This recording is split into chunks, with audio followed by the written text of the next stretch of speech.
All right, we got excellent connection. You got the show notes there, Jorge? I got them right here. Yay! We gonna just put your barely face- thrown them together in time. We had a good time yesterday. We're gonna wing a lot of this. It'll be great, though. I promise. Thrown them together in time. Kidding. Should I be watching the chat? I guess I'll. If you want to, yeah. Yeah. I don't. Ask questions. Live chat. I've got 3 big monitors in front of me, so I've got a lot of stuff going on. Got everything. All right.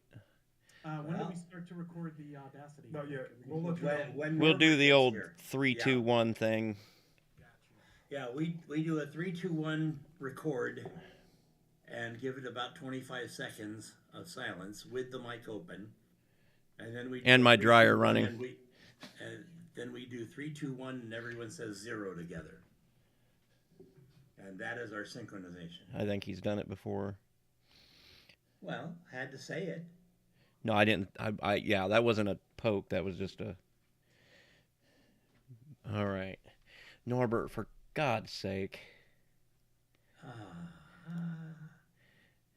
you're gonna be the death of Moss. It's gonna be tragic. All right, I'm gonna send him a message. See what's going on here.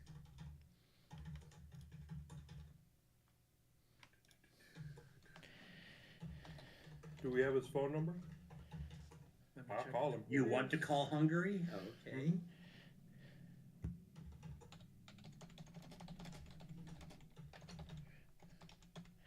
He seemed into. There he is. Ho ho!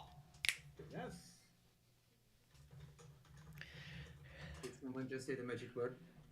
What, Norbert? Yeah, where is Norbert? That's the magic word. What happens when we say Norbert? He's our own version of Waldo. Some reason my Discord says my camera is unavailable. There it goes. I'm not sure if it's relevant, but it's a flashback of Discord. Well, That's what I'm using. It's been working fine previously. Let's fiddle with that later. Let's get Audacity going. You ready, Norbert? I don't. Just hold on a second. I Don't. need a couple minutes. Oh. It's gonna be fine, Moss. I promise. We're just a bunch of dudes talking about Linux. It's gonna be all right. Talking about Linux. Hey, Moss, your microphone is not going to run away. No. It's still going to be there. Well, I could run away from the microphone. You know what I was thinking about doing just to freak him out? Just like sit here like make him think that it froze. But I thought, yeah, there's enough going on to freak him out. I'm wearing my House Linux shirt today. Oh, cool. It's actually kind of. Where'd you get that at? All the swords are inverted, so only the pommels are up. But So that's like a nod to Game of Thrones. yeah, the logo below says "Freedom is coming." For real though. Sorry about that. I was talking to my wife before she left. Oh God, we were talking to each other the whole time. We didn't even notice. That's okay. Were you gone? There he is. No. Hey, we got Norbert. All right, Audacity time, people. What's Wait, All right, let's get this show on the road. Am I Audacity. supposed to have Audacity open? Audacity. Yes, we're supposed to have Audacity open. Where do I find that No, on you've been Windows? doing this longer Hold than... on. Hold on. Let me install it.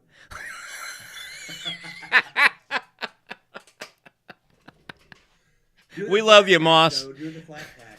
We love you, Moss. I think All right, I'm ready when you are. No, you don't. You don't love me at all. we do, Moss. If we didn't love you, we wouldn't You're talk the to only you. reason the show's been going since I started this campaign. I mean, seriously. If it wasn't Yeah. for you, it would just Well, get Bill. going to crap. Yeah, Bill couldn't do the whole show by himself though. Yes, he could. Oh God, Maybe.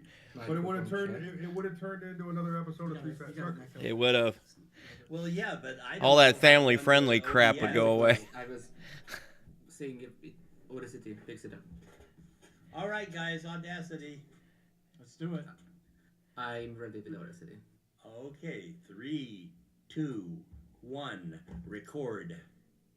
Record hit.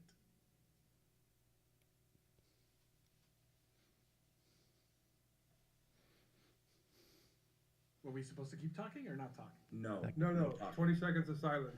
We'll start the 20 Yeah. seconds right now. Oh, okay, got it. Start.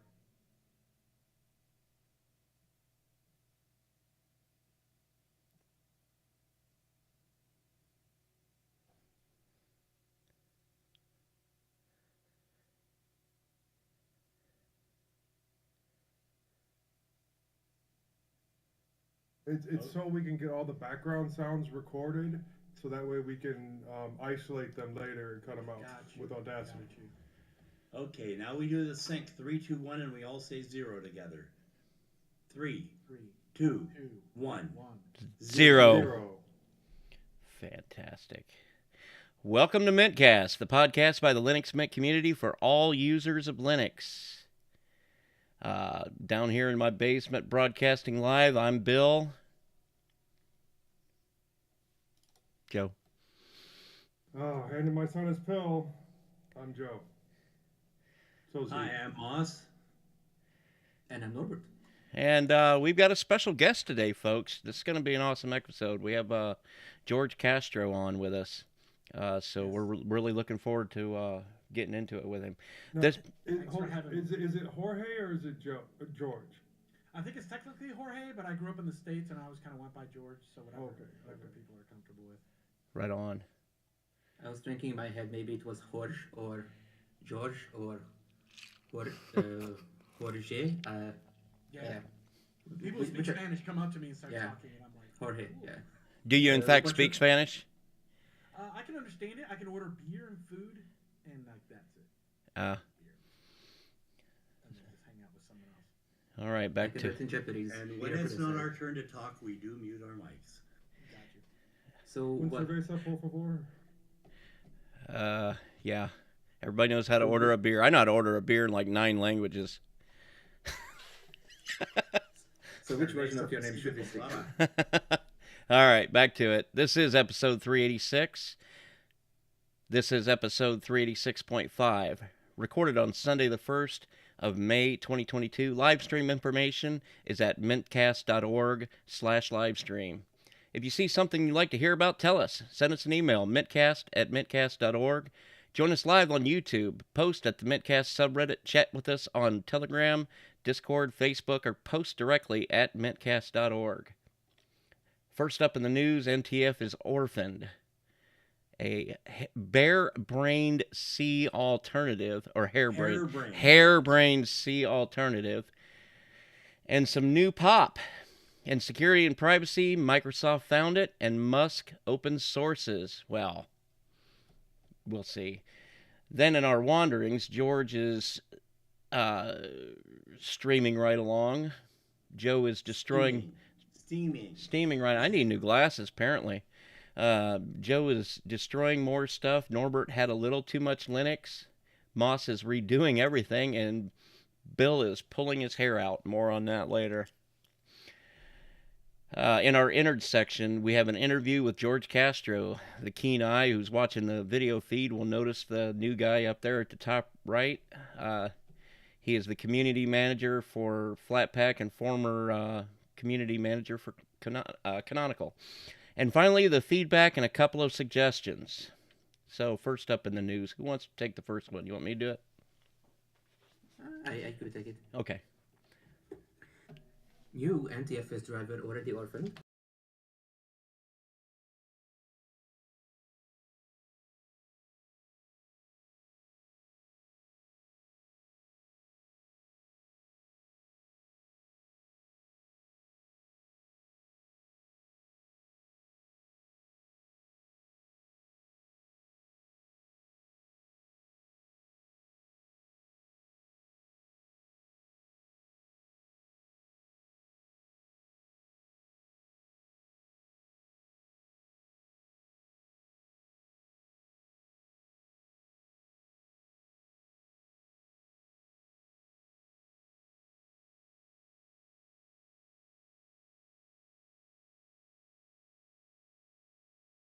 doing so, but you still got to get you still got to get Paragon on board with it. It's The unfortunate. first time I ever heard about Paragon was when years ago I wanted to be able to mount an NTFS hard drive on my Android tablet or Android phone, and they had a paid-for solution in the Play Store, and you could play for, I think there was like there were 4 or 5 file systems, or you could just pay for one, and I just paid for NTFS, and I didn't know they were so influential in the file system driver scene. For NTFS anyway. Uh, yeah, I've tried using it. Like, if I'm doing a dual boot thing, I thought maybe it would be best, or a long time ago, I thought it might be best to just have them both use the same file system. And then I realized how limited you are with NTFS because of the permissions. You can't set up. Well, I mean, you got to futz around a lot more setting up separate permissions for subdirectories and all that stuff. So it got to be a pain. It's almost easier making Windows write on that or on ext3 or something like that, or ButterFS. There's a good Windows ButterFS project out there right now. Yeah, when I came into Linux full bore in 2015, I've been playing with it since 2002. But 2015, I said, okay, no more Windows. I was still sold on NTFS, and I had my external drives all on NTFS. But the longer it went along, it just got to be less and less easy to implement it, and so I just moved totally away from that. But we were just getting used to getting it back, and now we don't have it supported. So, Well, I still have the majority of my drives on NTFS because of what I do. The most storage demanding uh, stuff is I have to do it on Windows because I use the Adobe suite, and I was writing my thesis, and I wanted to create a it took several days, but I wanted to create an illustration for one of the chapters. So I booted into Windows, and thankfully I have everything that I need on a FAT32 drive, but some stuff was still on my exe4 Linux partition. And then I was in Windows, and it was a bit annoying when I couldn't reach everything that I wanted to. Well, that But ButterFS driver for Windows is really good, and you can take advantage of the compression and all that stuff with that. And then there is an extended 3, extended 4 driver thing. I'm not sure how good the extended 4 I write think support is. I think there are multiple ways to get ext4 support on Windows, but they seem to be hit and miss because when I tried to get it to work around 1.5 years ago, I didn't really work the way I wanted to.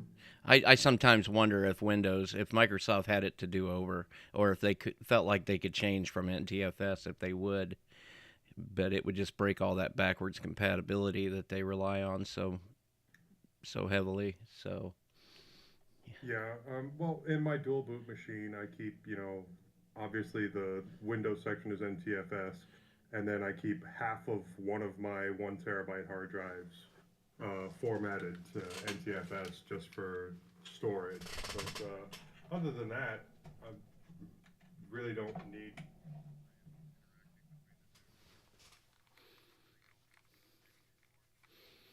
yeah.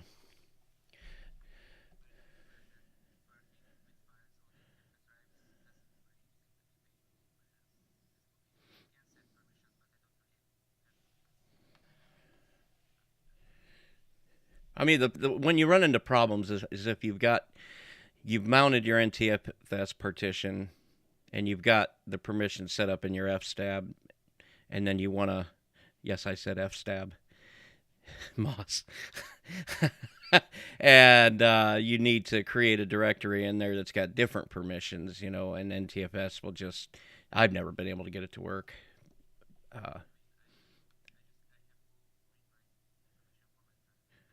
Right, but let's say you want to set something up with you've got your read write set up for your user, and then you want to set up a directory in there that only the root has, or another user has read write permissions on that. You can't get granular control or at least I haven't been able to figure out how to do it without.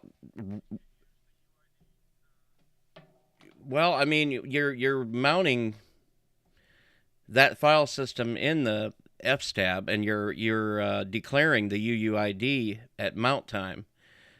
And when you try to go and change anything, for folders within that directory after the fact, it just ignores it, because I just don't think NTFS is set up to have different, like like you got the folder that's mounted, and then like 100 folders inside of that that all have different uh, permission structures. I don't think it can handle that.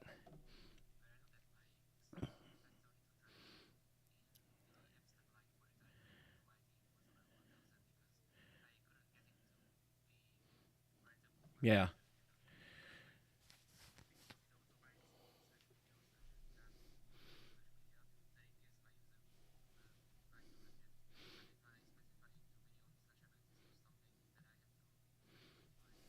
But then all of the folders that you put inside of that will inherit that permission structure, and there's nothing you can do after that.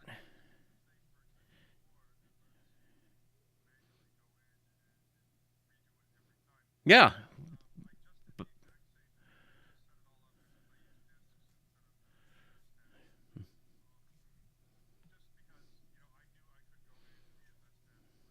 Mm-hmm.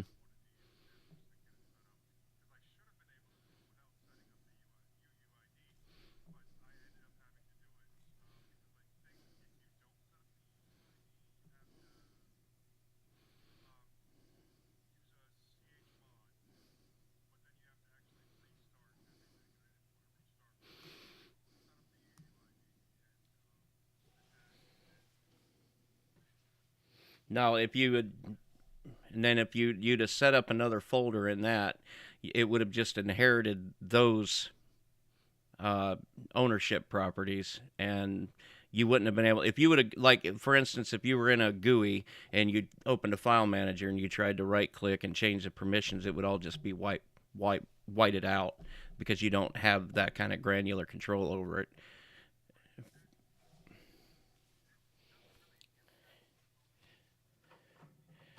Yeah.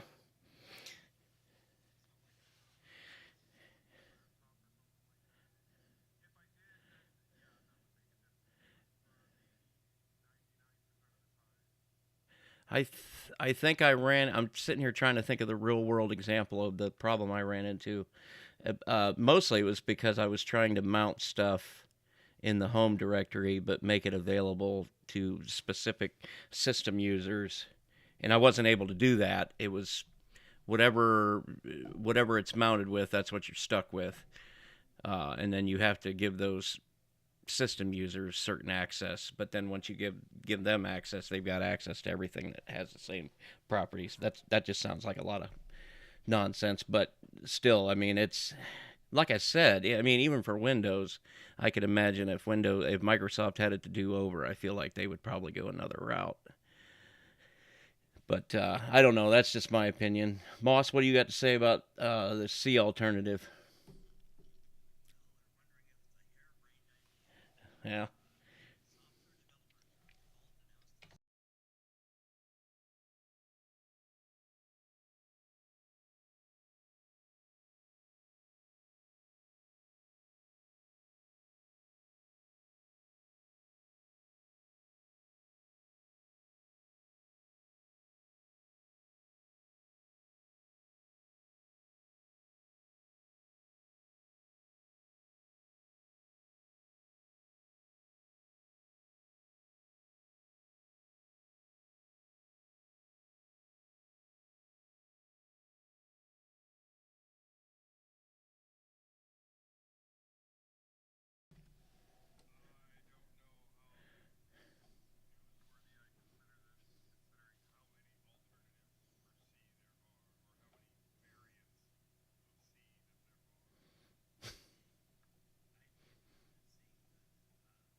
I'm not a developer, so I have nothing to add to this.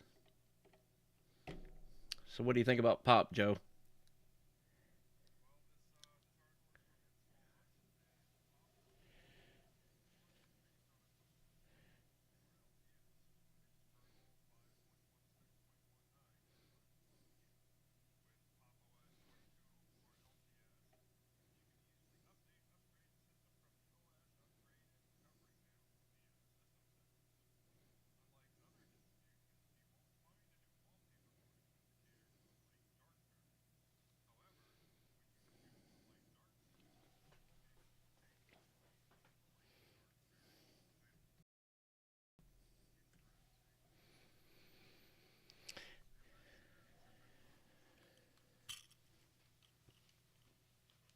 I haven't even looked at Pop lately.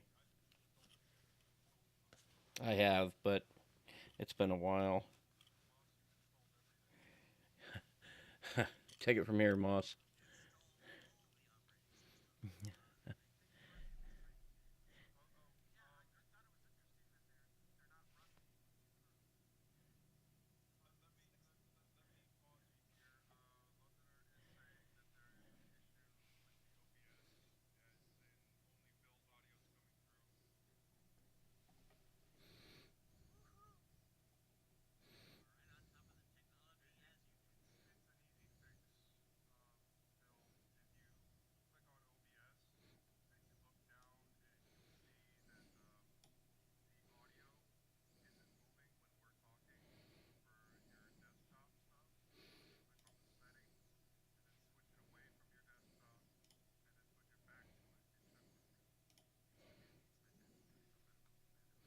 Well,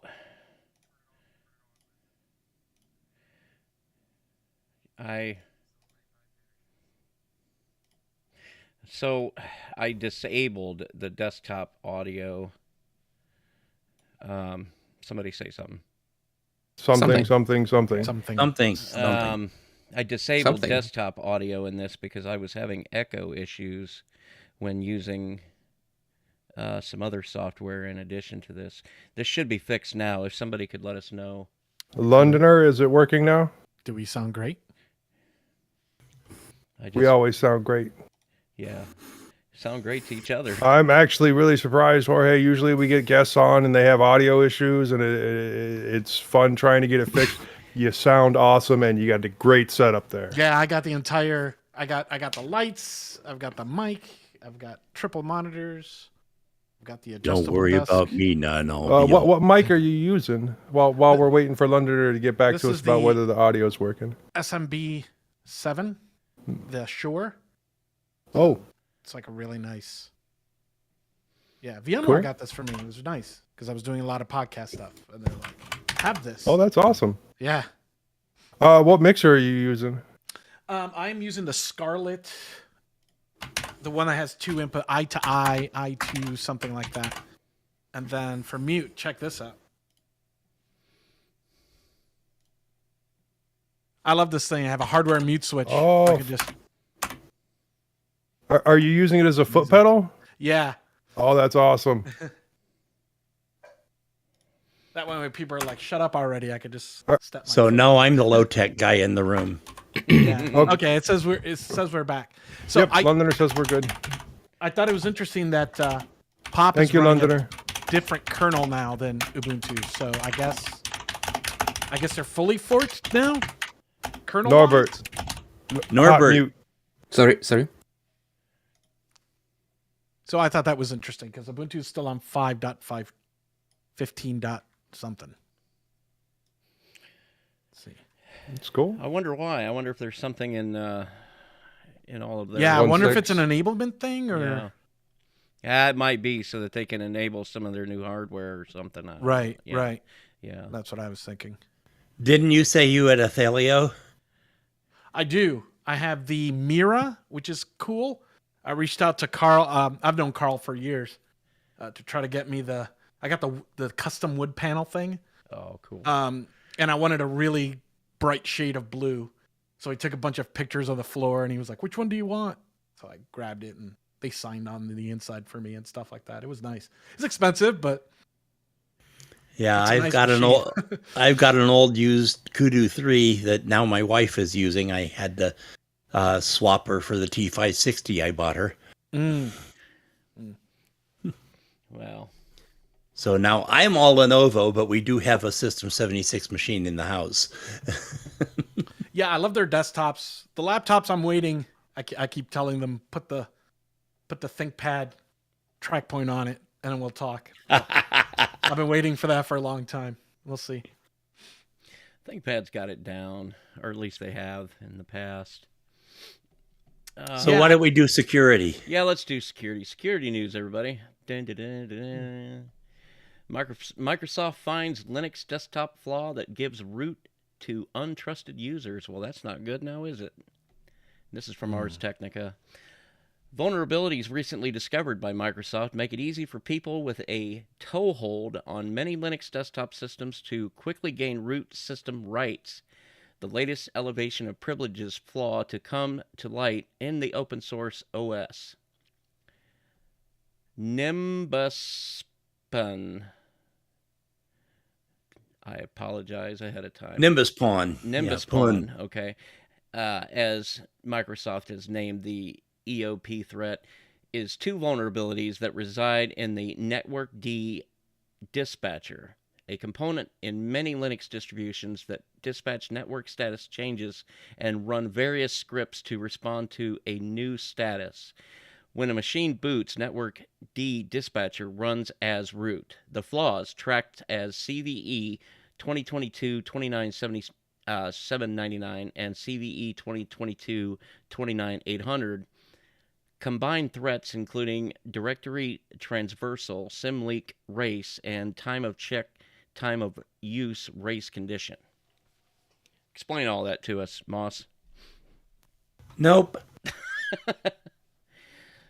Network D dispatcher. I know that I've got that running on a couple of machines. Let me check. I mean, I think that's what tells it to wait for certain things. But I don't have it on mine. I guess it depends if your system's using Network Manager or Network D.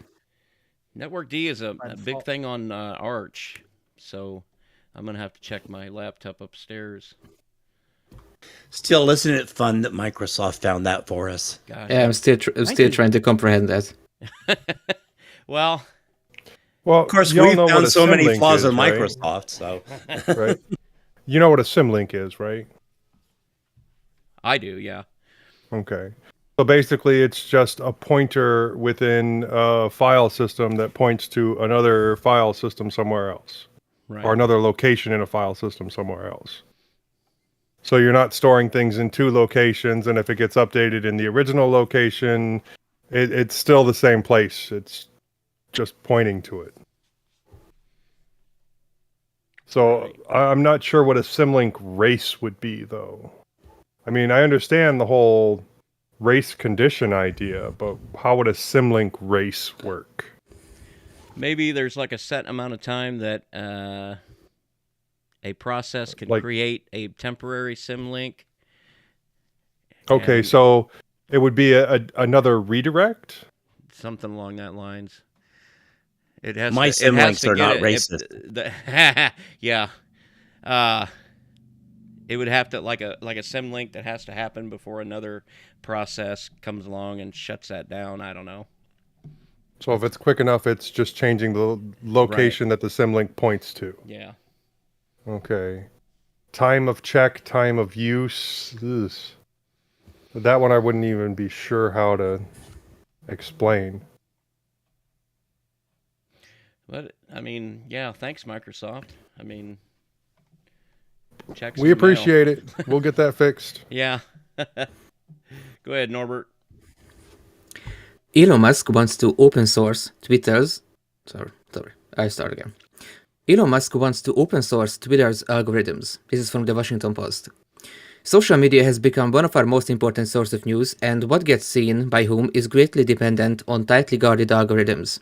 After buying Twitter for $44 million, Elon Musk has floated a number of notions in the name of upholding what he describes as free speech ideals, including a promise to take a minimalist approach to content restrictions. Musk said he would be very reluctant to delete things and very cautious with permanent bans. Timeouts are better, he says. He's talked about trying to authenticate all real humans to better identify bots, and he has advocated for opening up Twitter's content algorithms. What's not clear in the social media context is how much transparency making an algorithm's code available would add, as seeing the code doesn't tell you how exactly it works in practice when operating in collaboration with the vast amounts of data that power it. Yes, and that's 44 billion. It was Sorry, did I written say down million? on the page wrong. Yeah, it was written million. It was written 4 million, and you know he didn't pay 4 million for Twitter. Did I say million or billion? You said million. I corrected it after you said it. But $44 billion. He just had it laying around Actually, he only had 22 billion laying around and had to get some banks to back him on the rest of it. He said that was what 20% of his worth, his net worth. Yeah. I mean, are we taking it seriously? Honestly, that he's going to open source all this? All I heard is that he said that we should. Well, open sourcing the algorithm, as it says in the article, doesn't really do us any good because it doesn't tell you how it works. You know. I mean, it lends a hand to reverse engineering the whole thing, but I don't know. I saw a tweet earlier today that next he's going to buy Microsoft and open source Windows and Office. That seems unlikely. I'm open sourcing my Twitter over to Mastodon. So look, Elon likes making money. Yeah. But now I was talking to Danny on the Linux Lugcast, and he was saying that the whole reason Elon bought Twitter was for the algorithm, so that he could use the algorithm to make money. But I don't know. Oh, so Twitter just came with the algorithm. Yeah. Yeah. Build it and they will come. Yeah. Yeah. Well, speaking of Microsoft, I would still be on the team that's waiting for Microsoft Office to arrive on Linux, but saying that I don't think I've used Microsoft Office for almost a year, and I've just stuck with LibreOffice. I think the only thing that I would really like to see on Linux now is the Adobe Suite. And I did say at one point that if Adobe decided to make their programs available only as a snap, that would make me start using snaps. I honestly wish, and this is going to sound judgy or something, I just wish we could just stop giving a crap what Microsoft does with their software and just come up with better open source software. You know, I agree. As long as, Microsoft still controls, 80% of the market or some crazy number like that, then we're always going to be concerned. Yeah, the desktop market. More like 75, but it's still huge. It just feels like as time goes on, we rely more and more on these Isn't Windows isn't Windows losing market share though? Very slowly but steadily. Not to us. No, not to us. I mean, maybe to Android or something along that lines, but I don't think Windows is going anywhere. Oh, that's a good point. Yeah. Well, if it's losing market share, what is it losing market share to? macOS isn't very likely because that's a whole different ecosystem. I actually saw some good numbers nation by nation posted somewhere. I posted it on one of our groups somewhere. Don't remember them. That's not the way my brain works. They make these things that have paper, and you take a pen and you write down the things that you want to remember, and then you can go back later on and read it. If you can find the paper. Oh, yeah. Therein lies the If you like killing trees. Isn't that what this tree right here is already dead. This one was dead when I bought it. There you go. You heard it here, folks. All right, are we ready for the wanderings? I know I am. Jorge, you're up first. That's how we treat new people. Yeah, we put you on the spot first. I'm sorry. I don't know how that happened, but yeah. But yeah, you're muted. You're muted. Oops. Oh, sorry about that. You're good. Yeah, I was using this, mixing up the software and the hardware mute. Yeah, I've been traveling, so I've been doing a lot of tech stuff, but I did get my Steam Deck finally, so I traveled with this, and that was fun. Oh, that's awesome. Yeah.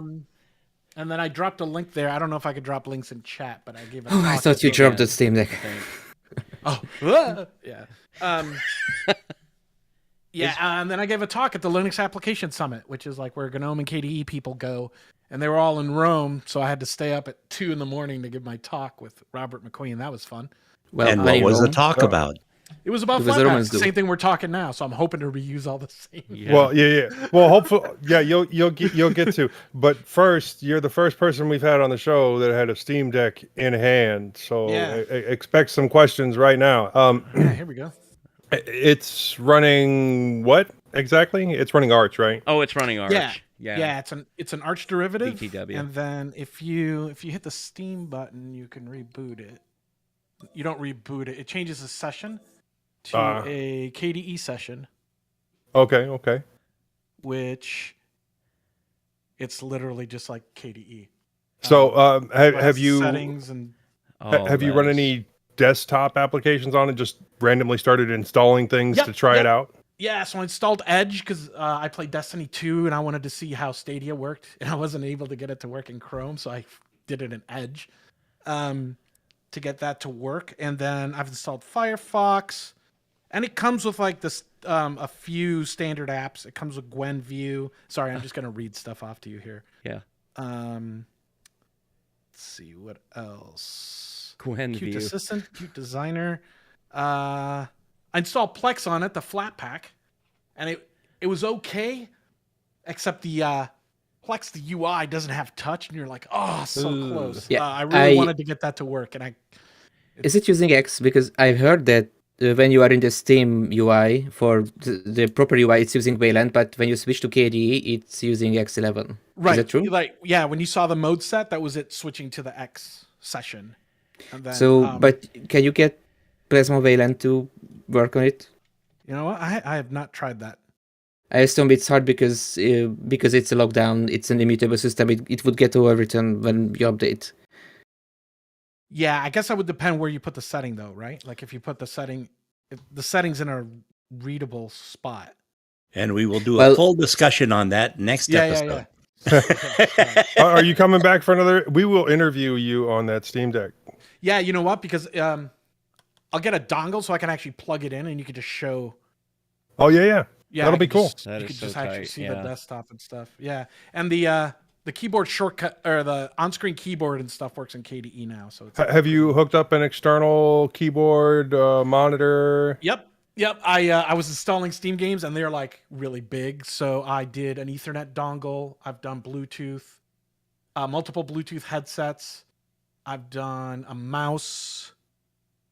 Let's see. What else did I do? Oh, the coolest thing you could do is I switched to the desktop mode. I installed Spotify, and then I played like music, and then I switched to the game and just played. And I had like my Spotify in the background, and I could switch to Spotify. That's what I was just getting ready to ask. That is Access. tight. Yeah. It's Have you had any issues with game compatibility? The only game I'm really missing is Destiny. Obviously, they've said that's an anti-cheat thing that's complicated. All the games. So when you install it, when you log in, by default, it will show you your library and which ones are already like verified. So I already had like a few hundred of my games, and I've been gaming on Linux for a long time, so I knew exactly which games were going to work and which ones weren't going to work. So yeah, the coolest thing they did add, however, is a new 40 hertz mode in the beta, which locks the screen and the FPS at 40. So it's smoother than 30, but you're not churning through the battery like you were at 60. Like I was on the plane, and like it would have lasted maybe 2 hours on the plane if I was doing 60 frames a second I'm playing NBA 2K basketball. So then mid-flight, because I'm an idiot, I just like flashed it to the beta thing, and it applied. That was stupid. And then the 40 is like a really nice. If you get one, that's I think that's going to be the way to go, because the fan isn't so chonky either. Which model did you get? I got the 256, which a friend of mine got, and then he wanted his money for a wedding, so I bought it from him. My 512 isn't here, and then I'm going to resell this to a friend. So I've got the whole thing going on. Yeah, it's great. No. It's big, dude. You'll have to do a comparison when the time comes, but between the 256 and the 512, because if I remember right, the 512 is supposed to have a better screen. Yes. Yeah, it has the anti-glare screen. This one doesn't. But I got the D-brand protector, which is really nice because you can't tell. You can't tell it's even on. That's the only one to get. Don't even bother with the other ones. That's what I recommend. But That's awesome. it's pretty cool. That's all I've been doing. Cool. So what did you talk right, about I at think- the Linux Application Summit then? Flat packs. Okay, yeah. Yeah, don't want to get them too far into Yeah, that let's, because yeah, Yeah, that's we'll our save that. inner- We'll save that for the non. Okay, That's ahead, the main Joe. course. Are we still in the appetizers? I guess. Yeah, Yeah. sort of. Well, I have had some bad luck with doing things, and not a lot of time because I'm still campaigning. But I tried to do a USB-C replacement on a really nice battery bank. I used the air gun and heated it up, but that still wasn't doing the job. So I switched to my soldering iron and was just trying to get the posts loose. But my timing was a little bit off while I was moving it around, trying to get all the solder off. So I ended up putting too much upward pressure at the wrong time and yanked out all the traces. And then I couldn't find the traces again. I tried scraping away to see if I could find those traces and could not find all of them to replace them. So that battery bank is going to the landfill, except for the 18650s that are in it, which I did pull out, and they're going to go into some DIY battery banks because I got a whole bunch of parts for that, and I can 3D print the cases for it. Matter of fact, I just did one right before the show. It is currently charging right now. I took one of those 18650 batteries and soldered it on, and I already had one of the cases already printed from the last time I went through this, and got it all put together, and yeah, hopefully it works. Also took apart another battery bank that was another fairly decent one. It was with PD as well. That had some water damage, but I could not track down the part that needed to be replaced. So it also got the batteries pulled, and will get the DIY treatment. I'm still a newbie at tracking down problems like that on boards, trying to find the chips that are fried and fixing it. But all I can do is keep trying until I get better at it. I mean, it sucks. And it ends up costing a bit of money trying to, get projects together to do, but all I can do is get better.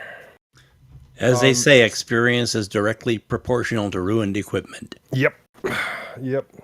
I also purchased a cheap $5 Bluetooth headset from Five and Below, so I could do a mod and score a win.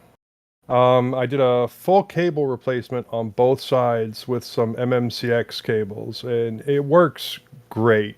And it's a decent backup since my other backup, my Shure neck, it's not quite a neck band, it's a soft band that'll do both sides. It had MMCX already built in.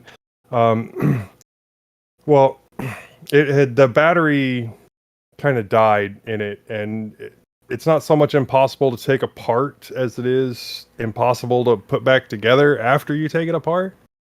I assume it's the battery, which I might be able to resuscitate and update on that.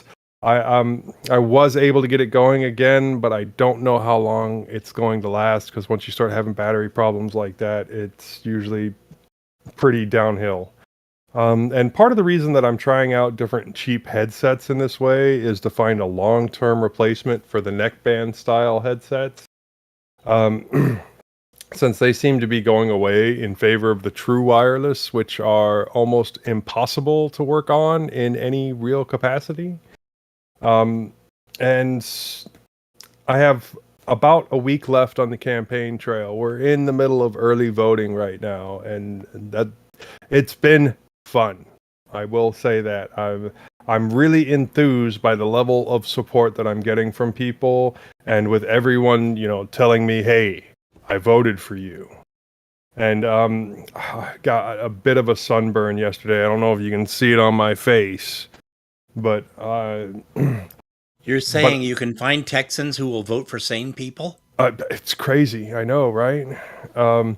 But I was outside basically all day yesterday at the polling place, and there was also a book fair there, and that was actually really kind of fun, getting to go see the book fair and talk to people as they were going in to vote.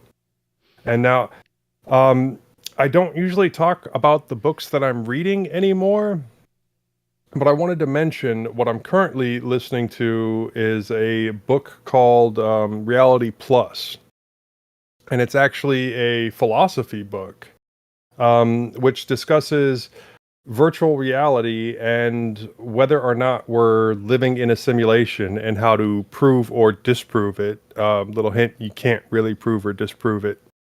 And I find it very interesting, and I'm only a couple of chapters into it. I had to slow the speed down. Normally I listen at about 3.5 to 4, but I think I had to drop it down to like 2 just so I could process what the person was saying and try and get the ideas down before it moved on to the next idea. So I do recommend Reality Plus. Give it a try. It's a good book. Norbert, what have you been up to?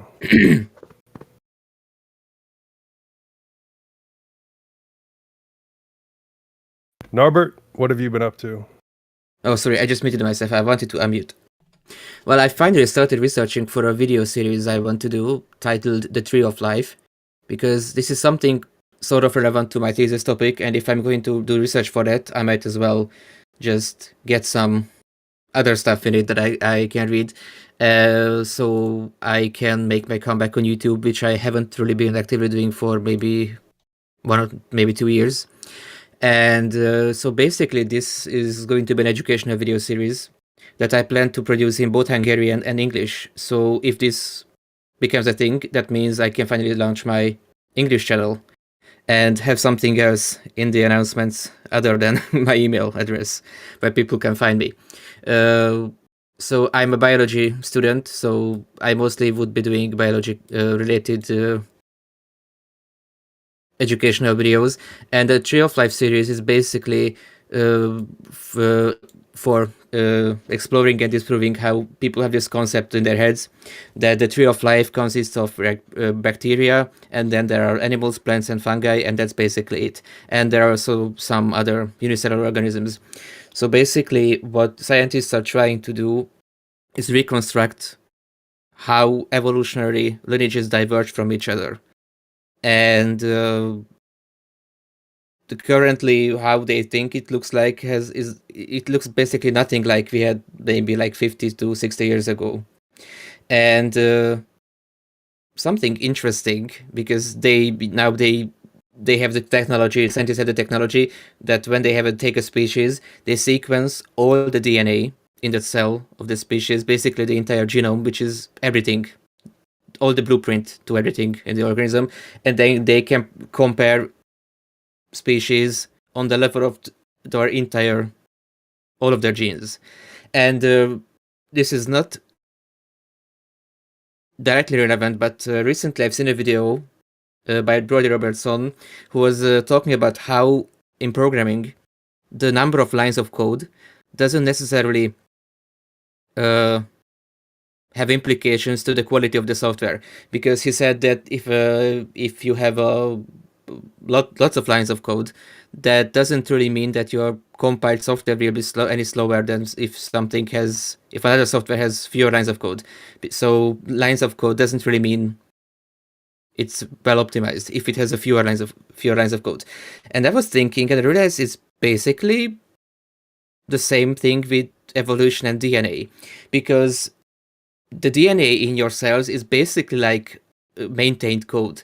But if someone is maintaining code and they put new code in it, and maybe there are some leftover code that's no longer useful, they can just be lazy and not take it out. If it doesn't really affect performance, then they may choose not to clean the code or optimize stuff if it doesn't really affect the performance of the app.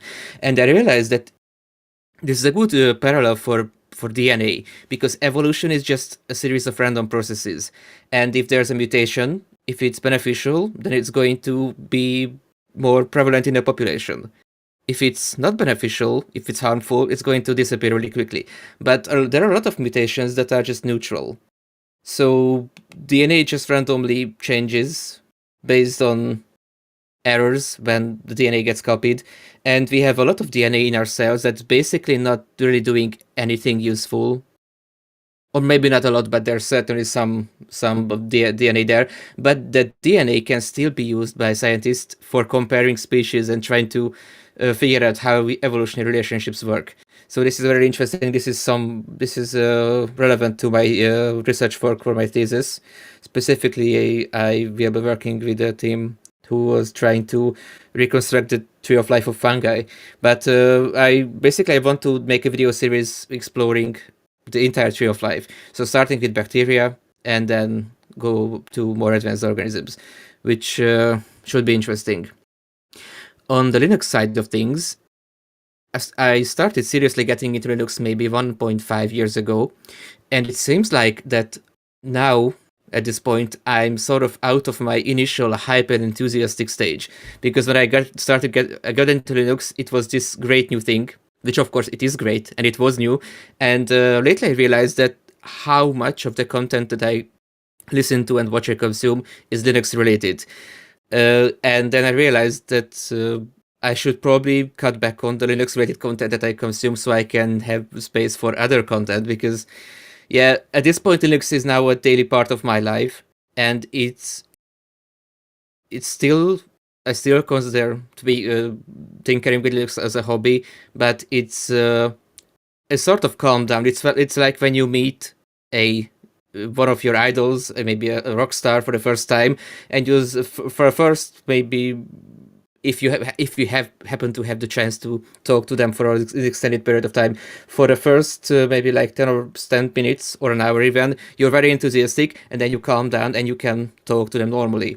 So I guess that's how I'm with Linux. I haven't had enough of Linux in any way. I just managed to I'm just trying to find a balance in my life. Oh, I just see that Moss or someone wrote shame next to my note that says I haven't used Hobby in almost 3 months, which is also part of me like finding. Why would you think that's me? I don't imagine. I mean, 'Cause he's into that mad witchcraft of distro hopping. Yeah. So basically, I think I had a dozen Linux-related podcasts. I think I had a dozen or so Linux-related podcasts in my podcast app, and I was listening to maybe half of those. But I decided, okay, I should, because there are a lot other podcasts that I want to get back listening to. Basically, all of my podcasts have been tech or Linux-related that I've been listening to for months. So I think I narrowed it down. I'm cutting back, and I'm sticking with 3 Linux podcasts that I'm going to listen to. One of them is Linux User Space, which is on hiatus. So it's still my favorite Linux podcast, but I will be waiting for them to come back, and a couple of others. But I just wanted to shout out Linux User Space because I think it's great. And yeah, so I wouldn't say that okay. So, and also an update on me drinking yerba mate, which I've been drinking almost daily for about a month now.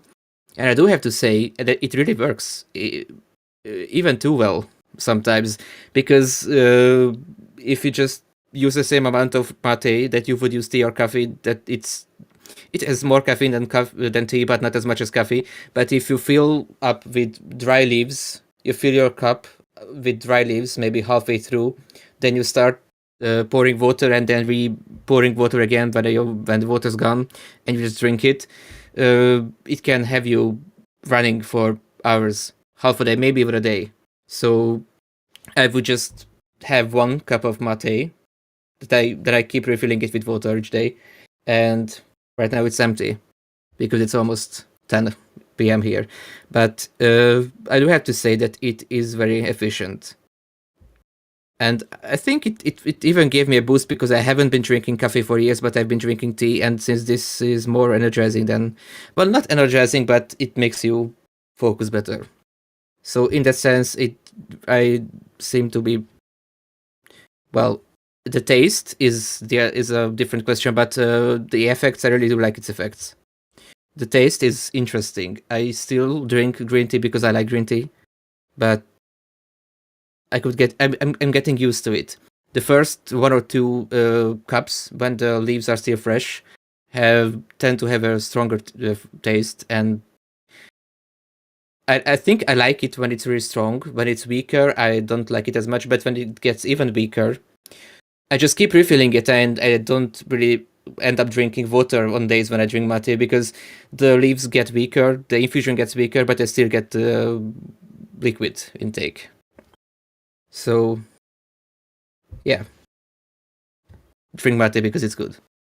I don't really have any update on trying mate, the desktop environment, because in the end, I didn't really get that much into it. But if XFC was no longer around, I would consider trying mate better, because I do like some of the things that it has. That wasn't a very well worded review, but that's all I wanted to say, I guess. So Moss, other than vandalizing my show notes, what have you been up to? Oh, I always vandalize show notes. That's my best thing.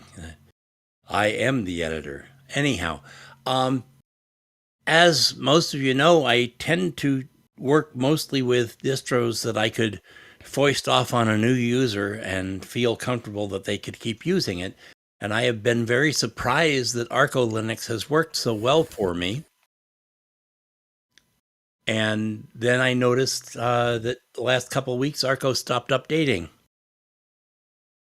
When I found out why, I realized I had broken Arch just by updating normally. So it's an Arch moment, yes. Yeah. Basically, it has an updater built in using PAMAC. And apparently, if you use PAMAC as your updater, eventually it breaks Arch because you're supposed to be using Pacman to do all that. But why did they put it in there if it's going to break your system? I think the Arch team themselves say, or the Arch wiki says that it is not recommended to use payback. I think it works on Manjaro because it's not Arch. They need to take it out then. Anyhow, I now have Ubuntu on my T560. I've got Ubuntu Mate and Ubuntu Unity on my T540p. Ubuntu 22.04 dropped Grub Customizer from the repo. Apparently one of the libraries got orphaned and they decided to drop it rather than come up with something else as good or better. That, for me, was a major step backwards. On the T540p, Ubuntu created a 32-bit EFI, so I'm screwed on getting nice grub screens or boot orders without digging into the grub configuration file. On the other hand, I didn't have a grub issue with the T560. Any of my distros are free to claim grub. And I can still hear Norbert's mic open. Sorry. Bill and I had to work on my Pi 3B Pi-hole yesterday. We got it working again. This is it, complete with Pi Moroni case. It's kind of cool, but I had it shoved back behind things so that I couldn't have done that, but we had to pull it out to work on it. Did you get the power thing squared away on that? It seems to be. I have to leave it plugged into my toaster, and I have to leave the toaster on. But other than that, it's fine. You know, reading through the show notes, it sounds like we need to do another pie episode. We need to do a little boning up on our pies. Well, no. Pies Moss is discussing pie. Bill's discussing pie. I want to discuss host on a pie. Yeah, I suppose you're right. Yeah. Okay. Well, It's Moss, the website, is cruising right along with our second year of Distro Madness, although we haven't had as much publicity as last year. We have a better algorithm for the Distro Madness, but fewer voters. Most of our advertising was done by regular releases of mintCast. And we could say, okay, well, Friday after this show comes out, we're closing the voting, and we can't do that right now. Overall activity on the site has been down. For my part, I haven't had as many epiphanies to post. Dale has been working harder, doing his truck driving. I'm sure Dylan has a lot more work to do. He's a university professor up in Ontario. And the three of us really can't keep going all the time on that website. But we maybe need some more people posting things. I got out new episodes of Full Circle Weekly News, as I've done every week. The most recent was my 55th episode, so I've been doing it for more than a year now since Leo turned it over to me. Dale, Josh Hawk, Tony Hughes, and I will be recording Distro Hoppers Digest on Tuesday. We're now starting our 4th year. Full Circle Magazine's 15th anniversary issue, number 180, is out. Go on over to fullcirclemagazine.org and have a look. They are also just about to unveil a new website written by J.R. Mani, and you can check out the beta site. It's beta.fullcirclemagazine.org. And that's about all the promotions I've got to do here, so we'll cut off talking about our sponsors and get on to Bill. Well, first off, well done on that 4th year. Gee whiz, that's no small feat.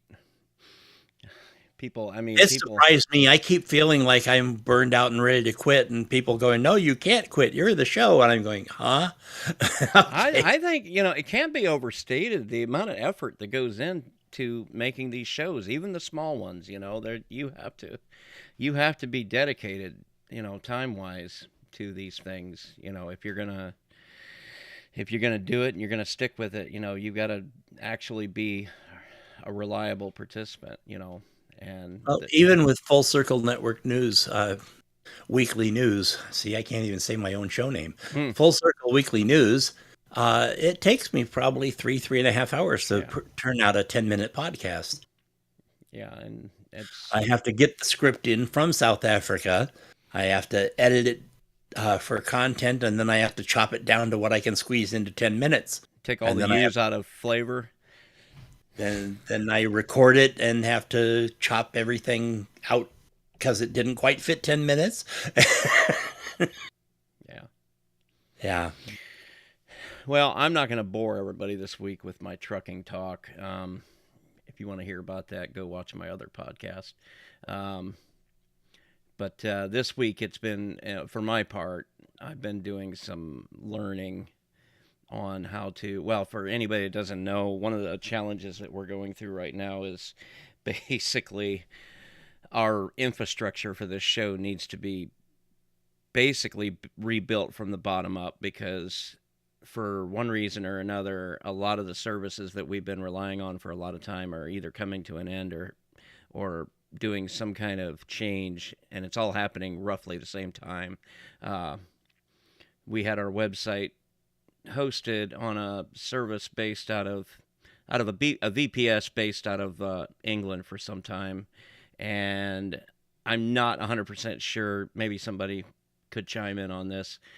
We had some kind of deal going where we weren't paying for it, and then that was coming to an end, and the guy whose information was linked to all that was getting ready to get charged.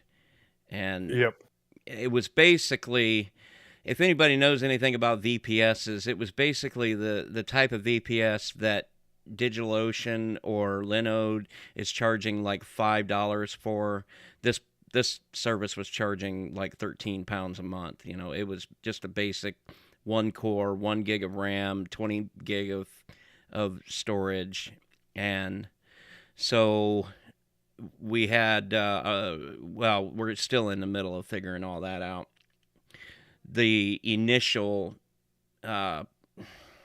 solution we were going with was to move it to the same service, another service that is actually hosting our domain name, the mintcast.org domain name. Well, they also offer web hosting. Well, we went through the motions of migrating.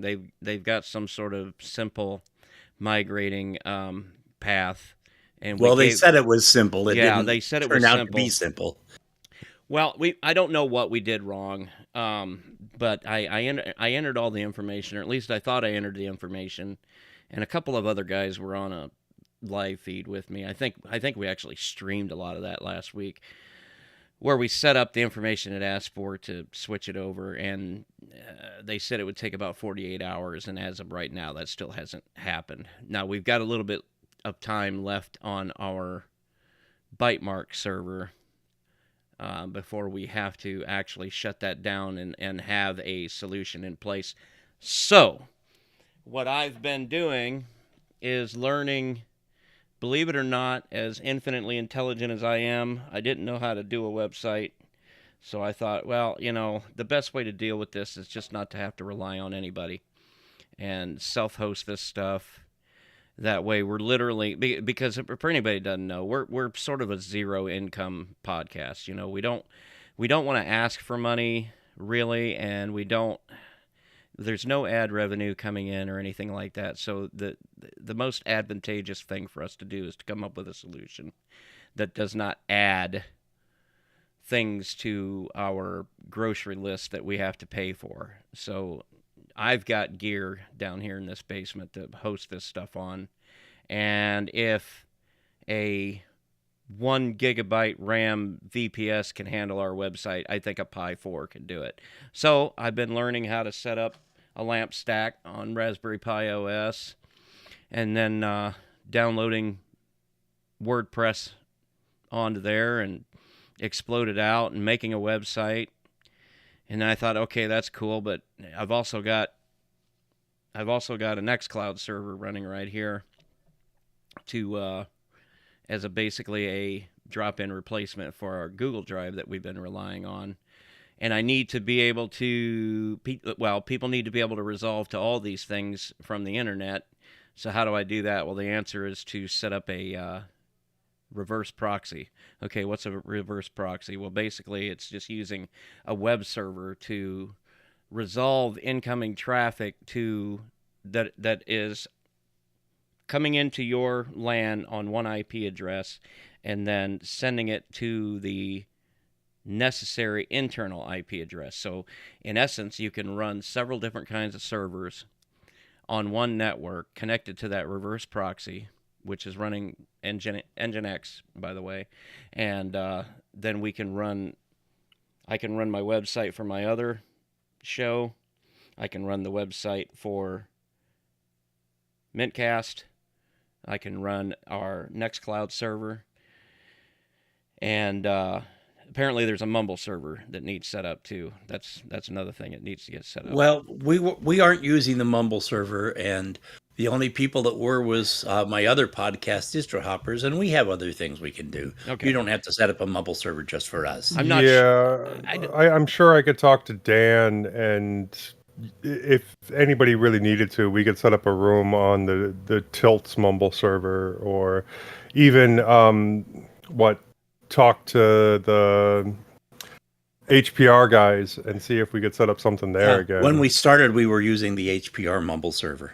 So I can't imagine a Mumble server is real resource intensive. No. So I mean, you can set one of those up on a Pi. Yeah, I've got Pis sitting all over the place down here. So it's really, as long as I can route traffic to it, I've got the bandwidth and I've got the gear to do it, and it's actually a really excellent learning experience. I mean, it's a little frustrating at first until you put together the concepts, and then.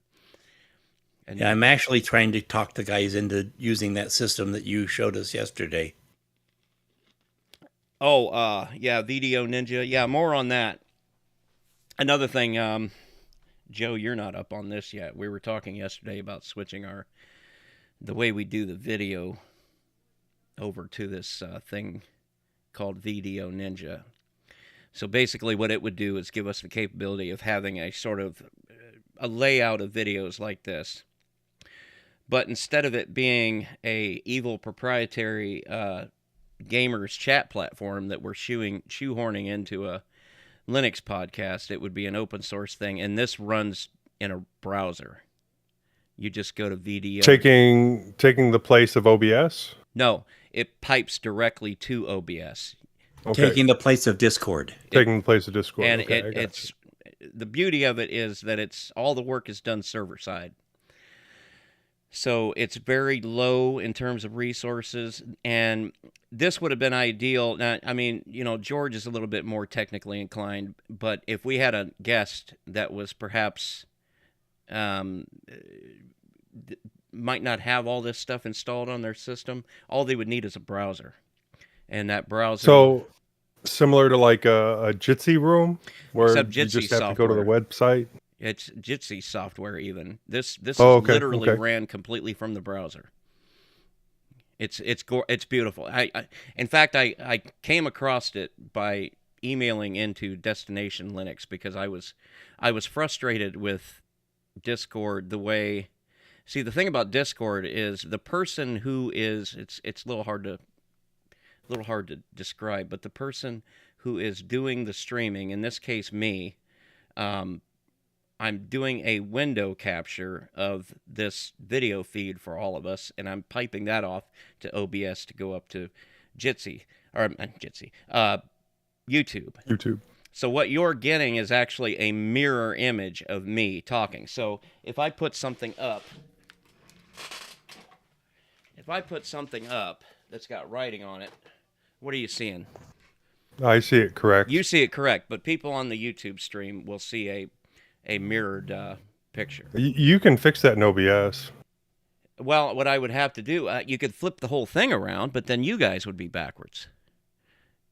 You see what I'm saying? Or the other option would be to overlay another camera feed, like shut the camera feed off for Discord, and then put a camera feed on OBS and put that. But that's a lot of futzing around we can do without. What Bill is trying to say here, Joe, is that Video Ninja doesn't require that kind of work, and it's even easier to plug in to OBS. My God, I got moss on my side, dude. Well, I'm willing to give it a shot. It's fantastic. So I come across it by. I was a little irritated with Discord, and I was a little irritated with Jitsi because I wanted to use Jitsi's feature where it would pipe directly off to YouTube, which is fine, and it's open source software. It's fine, but if you use their server, you get a 1 hour time limit on the show, and it just cuts you off. When that hour is up, and if you're not paying attention, it'll just cut you off. And that's just the long and short of it. Now you could do the same thing with Jitsi, where you're doing a window capture and then send that off to OBS, and yeah, that's fine.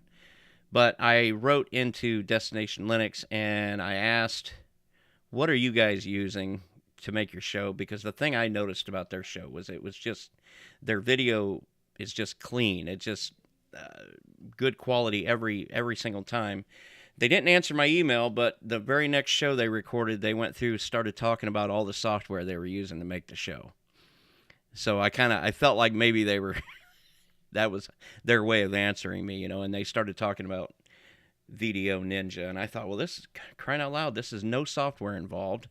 You literally just open the website, and then you can either just go into a room or you can set up the room in a director's role. So whoever would be doing the OBS streaming, open up the director's page, and then everybody else go to the same page, and then from the director's page, you're given a link to pipe off to OBS Studio. So you would go into OBS Studio and create the scene, and then add to that scene a browser option, and then in that browser option, you would paste in the URL for that room, and so then you've got full whatever the capabilities of your camera are. You've got full access to that. That's another thing about Discord. You're getting a bit of a gimped video feed from everybody on this, and I think Discord does that on purpose to try to get you to buy in a little bit or whatever. But here's the beauty, folks. Video Ninja is 100% open source on the server side and on the client side. So if you wanted to use this with Firefox, you've literally got open source from start to finish. And I think it's even using open source codecs to do the processing. And it is. I've asked the developer. He's got a Discord channel of his own, and I've asked him if it was self-hostable, and he said it was, but I haven't been able to see any. I haven't seen any tutorials on how to do that yet. But well, we just did it for about a half hour yesterday. Bill, me, and Norbert didn't have his camera on his laptop, so we just had a black space for Norbert, but that was okay. Another thing, the person that's got the director's screen open, if there's any problems with anybody's feed, the problem with the microphone, problem with the camera or anything, the person with the director's screen can actually fix these problems for the other person. and then the other person, all they have to do is click a thing, agreeing, yeah, I'll go ahead and make these changes. And so that, again, open source. So, that's a lot of the reason that I'm into it. Anyway, moving on from that. So I've been learning how to set up the web server. I've got a web server actually running. I mean, this is all just internal on my LAN right now, but I got a web server on my Pi 4 just with a WordPress site on it where I've been playing around with different things, different plugins. I've never done it before. I just thought it was so cool, all the stuff you can do with that for absolutely nothing in terms of price. So, I've been playing with that, and I'm fairly certain that's how the mintCast website was made, because a lot of the things... That sounds like a whole show in itself. Yeah. Just talking about that setup and WordPress and everything else. And I'm sure once I actually get this up and running, the obvious next step is to take, as soon as I can get a backup of the mintcast.org website, I'm going to create a clone of the website just as a test case on my LAN. I'm going to let some people, have access to it and see how it works for everybody. And then, of course, the ultimate solution would be to shut everything down that we're relying on other people to do, and then self-host this. And then, of course, I'll give the keys to the kingdom to a couple other people too, in case of the old bus problem that might happen. Yeah, we've been kind of freaking out, Bill and I, on this because Josh is going to have to pay for it if we don't do something within the next 2 or 3 weeks. Well, I've switched it over to my bank account to pay for it. Okay, but then you're going to have to pay for it if we don't do something in 2 or 3 weeks. I mean, I would rather not, but I have a feeling I might have to pay for a couple. Especially at what Bytemark is charging. Yeah, like I said, I would just run a support ticket through Namecheap and say, we set this up and you didn't get it done, and why? I can't imagine what we did wrong. We gave them all of the right, but whatever. Well, that's what support tickets are for, Bill. But Okay. it kind of shined light on the idea that we just need to do this ourselves, so that we're not, because Namecheap might be cheaper, but it's still a money. Dollar amount that we have to pay for something that we ought to be doing ourselves. And it would give us content for the show, to have this stuff to talk about. I think that's enough out of me. Yeah, we've made Jorge sit through an hour and 20 minutes of us blabbing. Yeah. So, okay. So, for our innards, we got a real treat for you folks. This is, we've got George Castro on the show. Some of you might have heard him before on such shows as Bad Voltage. What was another show you were on, George? I was on Late Night Linux Late Night. Yeah. Wrestlington's thing. Let me make sure I get that right, because he went Late Night Linux, yeah. Late Night Linux, yeah. Linux Extra, Late Night. Well, so he is the community manager at Stacklet.io. Stacklet.io. And he was a former community manager at Canonical, folks. He was at Canonical apparently longer than Popey. So this is going to be a real treat, Popey and I go way back. Yeah. I remember when Popey was a volunteer. That's how old I am. Wow. I remember him talking about his volunteer days. That's not how old you are. That's just how long you were at Canonical. But he's also... You can't take old away from me. Now I wonder if Popey's older. Now I wonder if Popey's older than me. Well, he's got gray hair. And I lost my hair. Yeah, he's about my age, so he's probably a little older than you. George, how old are you? Me? No, not you, Bill. Me, I'm 47. Yeah. 47. Oh, I'm not that much older. Just a young pup. Yeah. If it makes you feel better, I figured you were closer to 40 than 47. Appreciate you. Yeah. My next birthday is a 7 decade. Oh my. Really? Well. I will be 70 in December. I'll send you the box set to Murder, She Wrote. Here's to another 70. Right on. Mm-hmm. 70 is the new 69. So George also used to be, well, is a Flathead volunteer, and Flatpak, incidentally, is one of the things that we brought him on here to talk about. Flatpak and snaps and universal package management stuff, and this has been a point of contention for a lot of people for a long time now. And I think when it comes to these universal package management things, there's always this temptation when you get somebody on to talk to go off and have a political or a philosophical conversation. And my goal was to get down to a little bit more of the technical details of why one thing might be better than another and why you might want to choose one thing. Because, you know, we see drama in the community, don't we? We see people leaving Canonical that used to advocate at the top of their lungs about snaps, and then they leave and write a script to completely purge your system of snaps and replace them with flat packs, and we're supposed to believe that that's just something cool he did in his spare time, you know. So What do you Okay, write on there? He was now- like, oh, sorry. Oh no. Go ahead. No, he wrote something to be like, I thought was really clever. Hold on. I got to read it out He loud. wrote something at the end about that. This isn't meant to be a slight against anybody or something. I don't want to misquote him. Yeah, merely a tool to enable users to switch from snapped applications to Flatpak applications.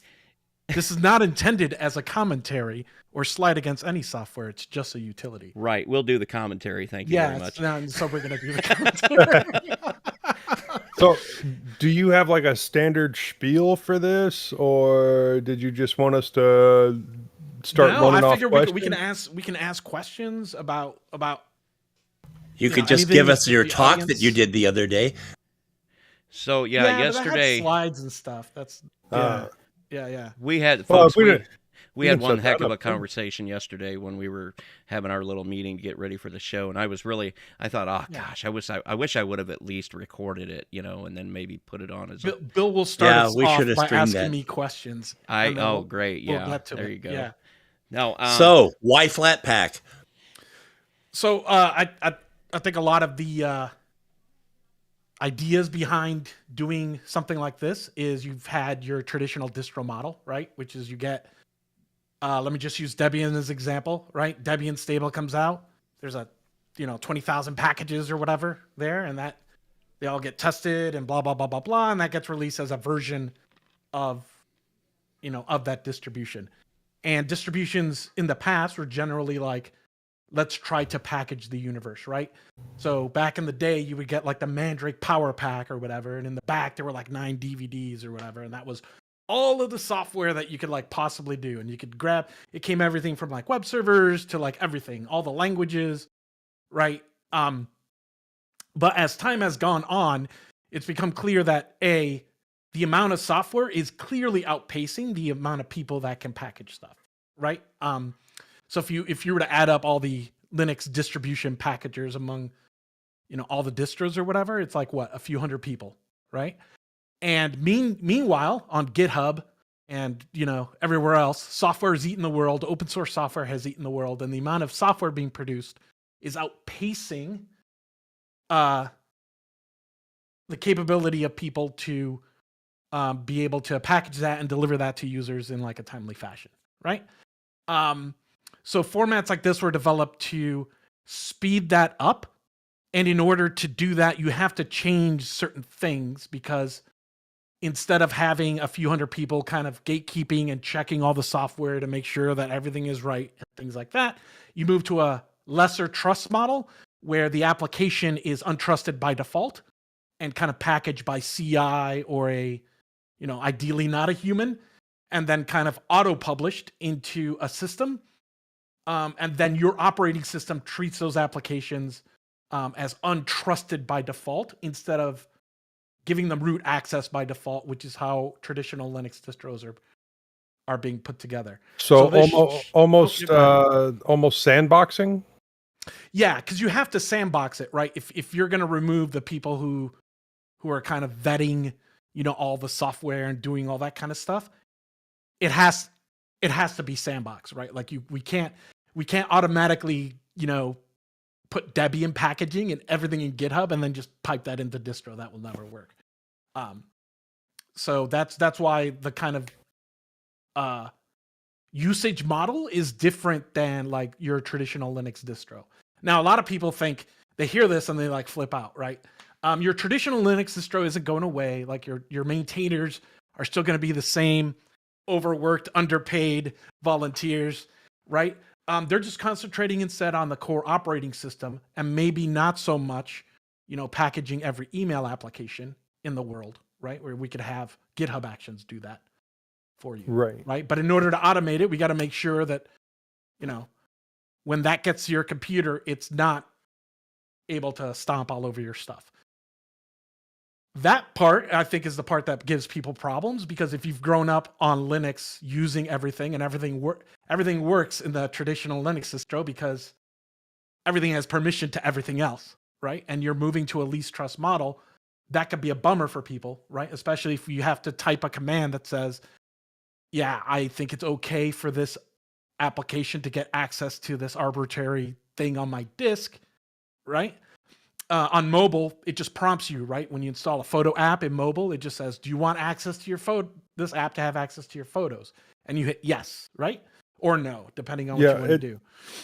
Any type of, universal packaging system has to be better than the prerequisite hell that had gone on for like decades, coming up to recent times. So I really like the idea of, no matter what distro I'm on, being able to install something and not have to worry about all the prereqs because it's all coming packaged together, and it working the exact same way on Arch as it does Debian or, Ubuntu or Fedora or anything like that.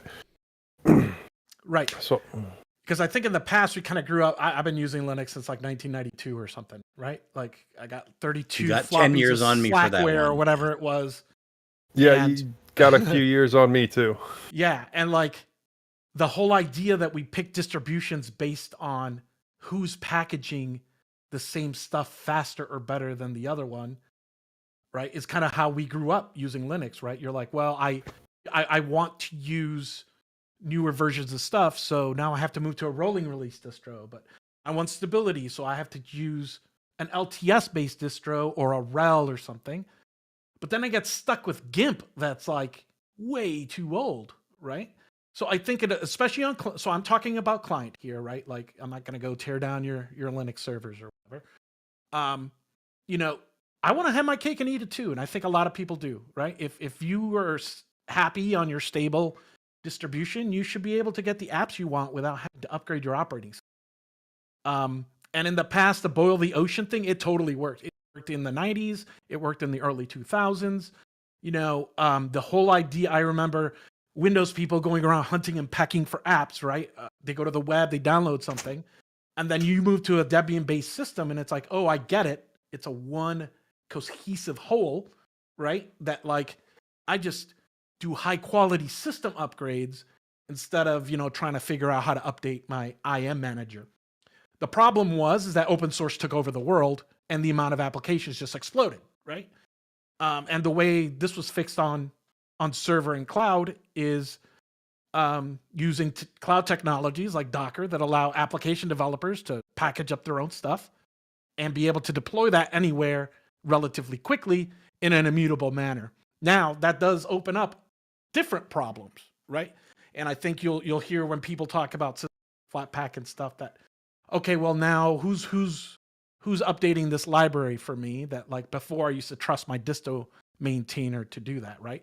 So there's a lot of questions that people start to come up because the model is entirely different than it is from a traditional kind of, I get everything from the centralized app, thing.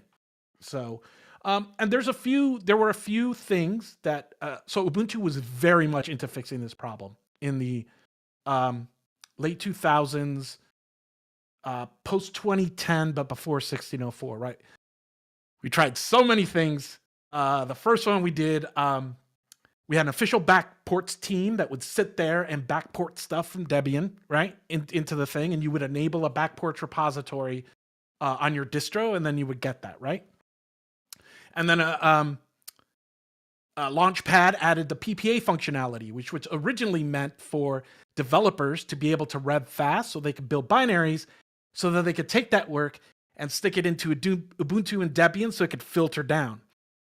Unfortunately, or fortunately, depending on who you ask, PPAs also just became a great way to distribute software at the time, right? You added these things, and then, you got the version of GNOME you wanted, or whatever thing you weren't getting. Right. Fast It enough. wasn't in the regular repositories, so you added a PPA, and that's how you got your software. Right. Then an upgrade came along, and then the person that made the PPA was like, hey, man, this is just for development reasons or whatever. They might not publish builds to the new animal name, right? So that broke a bunch of stuff. So that's where PPA purge came from Bryce Harrington, which was like, oh, okay, we'll just type this command, and then we'll go remove the PPA and then put the distro packages back if you upgraded them, right? So that kind of worked for a little while, right? But then apt itself started to get, so Michael Vogt put in a thing that just basically said, you know what we'll do when we do system upgrades, we'll just disable PPAs entirely, because now people were getting into trouble, right? And before I left Canonical, I was doing a bunch of Ask Ubuntu stuff, right? Which is user support, right? So I'm sitting there and I'm getting the fire hose of incoming problems, right? And just tens of thousands of questions with people with mismatch PPAs, the animal name is wrong.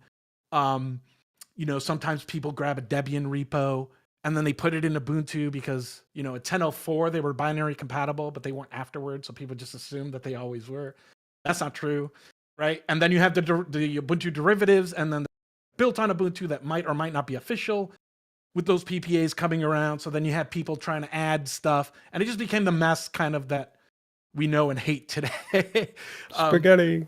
Yeah, but like none of that was intentional, right? Like at the time there was like a software center, right, in Ubuntu, and like the idea was, and we did okay for a while. The idea was like, oh, okay, we're just gonna train as many Debian developers as we can, right? So like we put together programs like Motu that would teach people packaging, right? And you'd get your first upload, you'd go to UDS and you'd get your first upload into Debian, right? And then you'd copy that to Ubuntu, right? And then we'd be so happy because users would get it in about 6 months. To give you an idea of what we considered success back then, I read about a cool new thing. I'm going to get it in 6 months, right?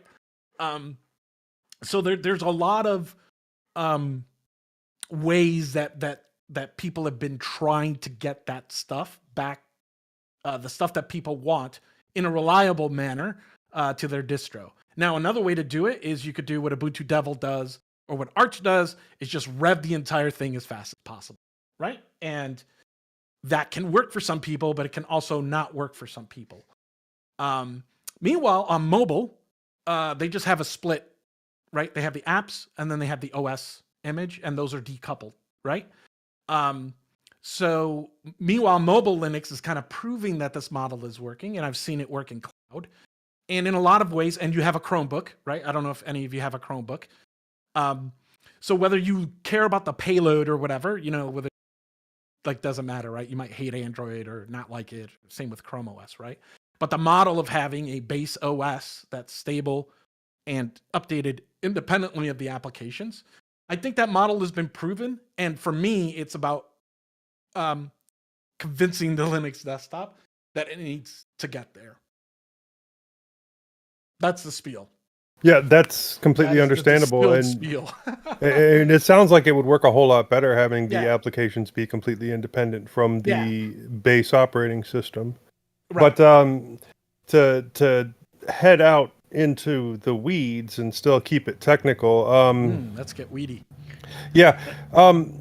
Can you do a comparison of, say, Flatpak and App Image, or Flatpak and Snap? Yeah, so multiple people have tried to do this, right? And I'm a community manager by technical, so I can't go too deep in this, right? And App Image kind of tries to bundle everything, right? And there's certain integrations that you have to have with the operating system in order for the thing to work. So I like using app images when you go to a website and you hear about a thing and you see an app image and stuff and you're like, oh, cool. And you double click it and then it launches. I understand why people come from Windows and why isn't it all like this? This totally makes sense to me. But the problem I have with app images is there's no framework for them all to be updated unless you install another thing, right? And none of these come with like any OS. So part of the reasons that I prefer to use Flatpak is you have multiple vendors, both commercial and community, kind of driving it. So, Valve is a commercial company. It runs Flatpak on my Steam Deck. Obviously, Red Hat has a long history of supporting Flatpak. But I also have the Endless OS Foundation, which is a nonprofit, and then all the randos in the Flatpak Matrix channel, like doing all the work, right? So it's like kind of a mix of a bunch of things. So we're getting support from commercial distros and also non-commercial distros, which is important to me, right? Because you kind of want to mix. The mix is always a good way to do it. And the reason I prefer Flatpaks is because it handles things like deduplication a little cleaner. I like how the runtimes are, right? So if you have an old KDE app that needs a KDE library or whatever, it pulls in a KDE, right? And then when that app is done using that, if you don't need it anymore, you could just remove it, right? And then the runtime you don't need anymore is gone. So in the past, I can never really use KDE apps because I was using traditional Ubuntu, and then I would install a KDE app, and it would bring in libqt5 and then like 75,000 other packages, right? The app worked, right? But now I've got a bigger operating system, right? And the more stuff you install, like the bigger it gets. And what does that mean? When you do an upgrade, the chances are of something breaking are more because Universe Pocket is community maintained, right? Canonical only guarantees that the main section of Ubuntu is like legit tight. The other ones are like best effort, which is fine. A lot of distros are like that. Here's what we can mostly guarantee. And then here's like, we'll try, but it depends, right? And when you have distros that are this huge, it's kind of the only way to reasonably manage that, Now I can install any app I want on FlatHub, and then when I get rid of it, I can remove all that stuff, and it never clutters my operating system like at all. Now, some people say, well, it also brings in a ton of stuff. Yes, it does. But there are mechanisms in place with OS tree and stuff that do deduplication, right? And hopefully by now your file system you're using is using transparent compression, right? So there's mitigations around that. But there is more of a storage penalty than kind of doing it the traditional Linux way. But I think usually when you look at modern disks and things like that, yeah, it would have been a much bigger issue a decade ago when hard drive space was a lot more expensive.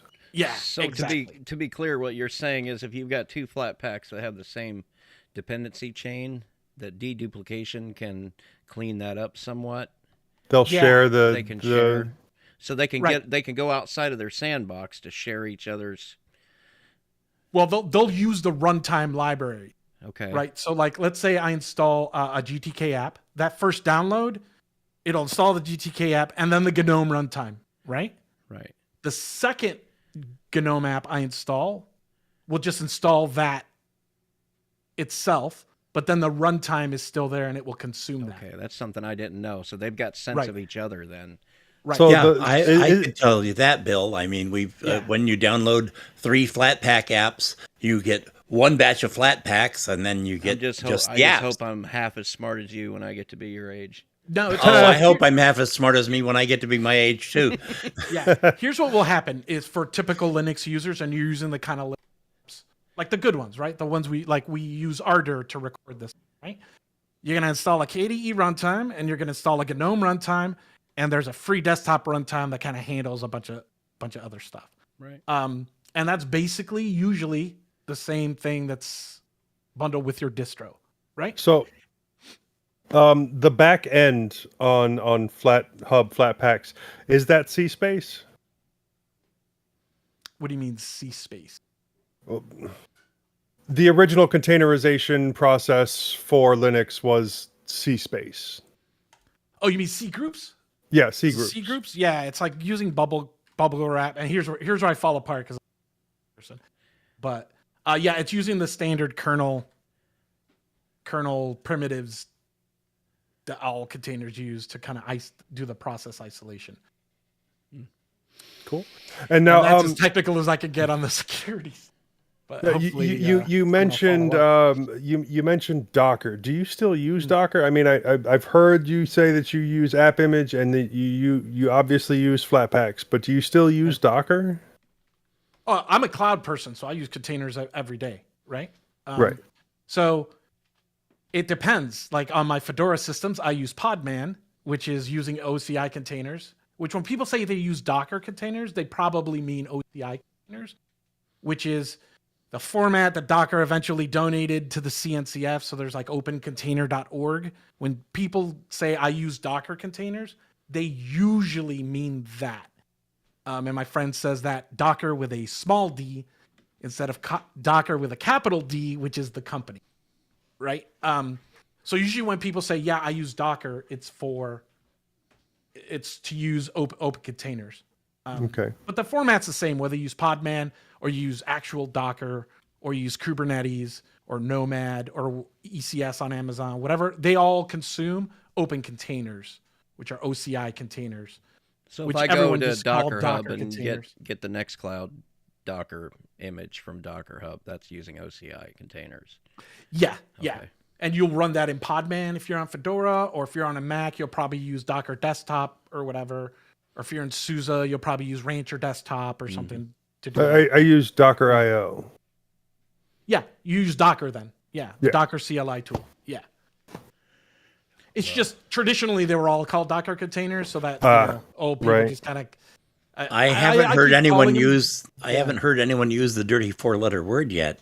Well, I was going to get to that. I'm curious to go back to that whole thing where Flatpaks can share dependency chains. Does Snap share a structure similar to that at all, or are they just completely... Yeah, if you're on an Ubuntu system and you do a Snap list, you'll see something that says core. Yeah. And then something called GNOME-number something. Okay. Let me see. I'm on a Fedora machine, so I don't. Oh, and now correct me if I'm wrong because I'm not certain on this. So, like you were saying, Snap and FlatHub, they can share their library dependencies, but something like App Image is completely packaged and self-contained, so it's not sharing, right? Right. Okay. Yeah. Okay. The nice thing about that though is usually, not all the times, and that's another problem with it is, usually you can just double click and it runs, but sometimes if you're on an older distro, that doesn't work. I just don't understand. I just don't understand. I know I've some seen of them app images that are like for your older distros, use this app image. For newer distros, use this app image. And I was like, that's. Some of them are adding shortcuts to your menu and that, and some don't. Some will do it on some distros and some won't. And I'm not sure what kind of conjuring they're doing to do that, but yeah. Because what needs to happen, what's happening actually, is whether you use Snaps or Flatpaks, is it needs to talk to your desktop and to your OS in order to do stuff. Like when you open a file, right, it needs to talk to the file chooser dialog. So there's a project called XDG Desktop Portal, which is like what GNOME and KDE and a bunch of other people are working on to ensure that when you install a Flatpak and you click on a thing, right, it like goes through the right portal and gets the right permissions instead of just failing on you, right? So an example of this is screen recording, right? So like by default on Wayland, so in X, any app could just record stuff on the screen, and Wayland obviously, isn't.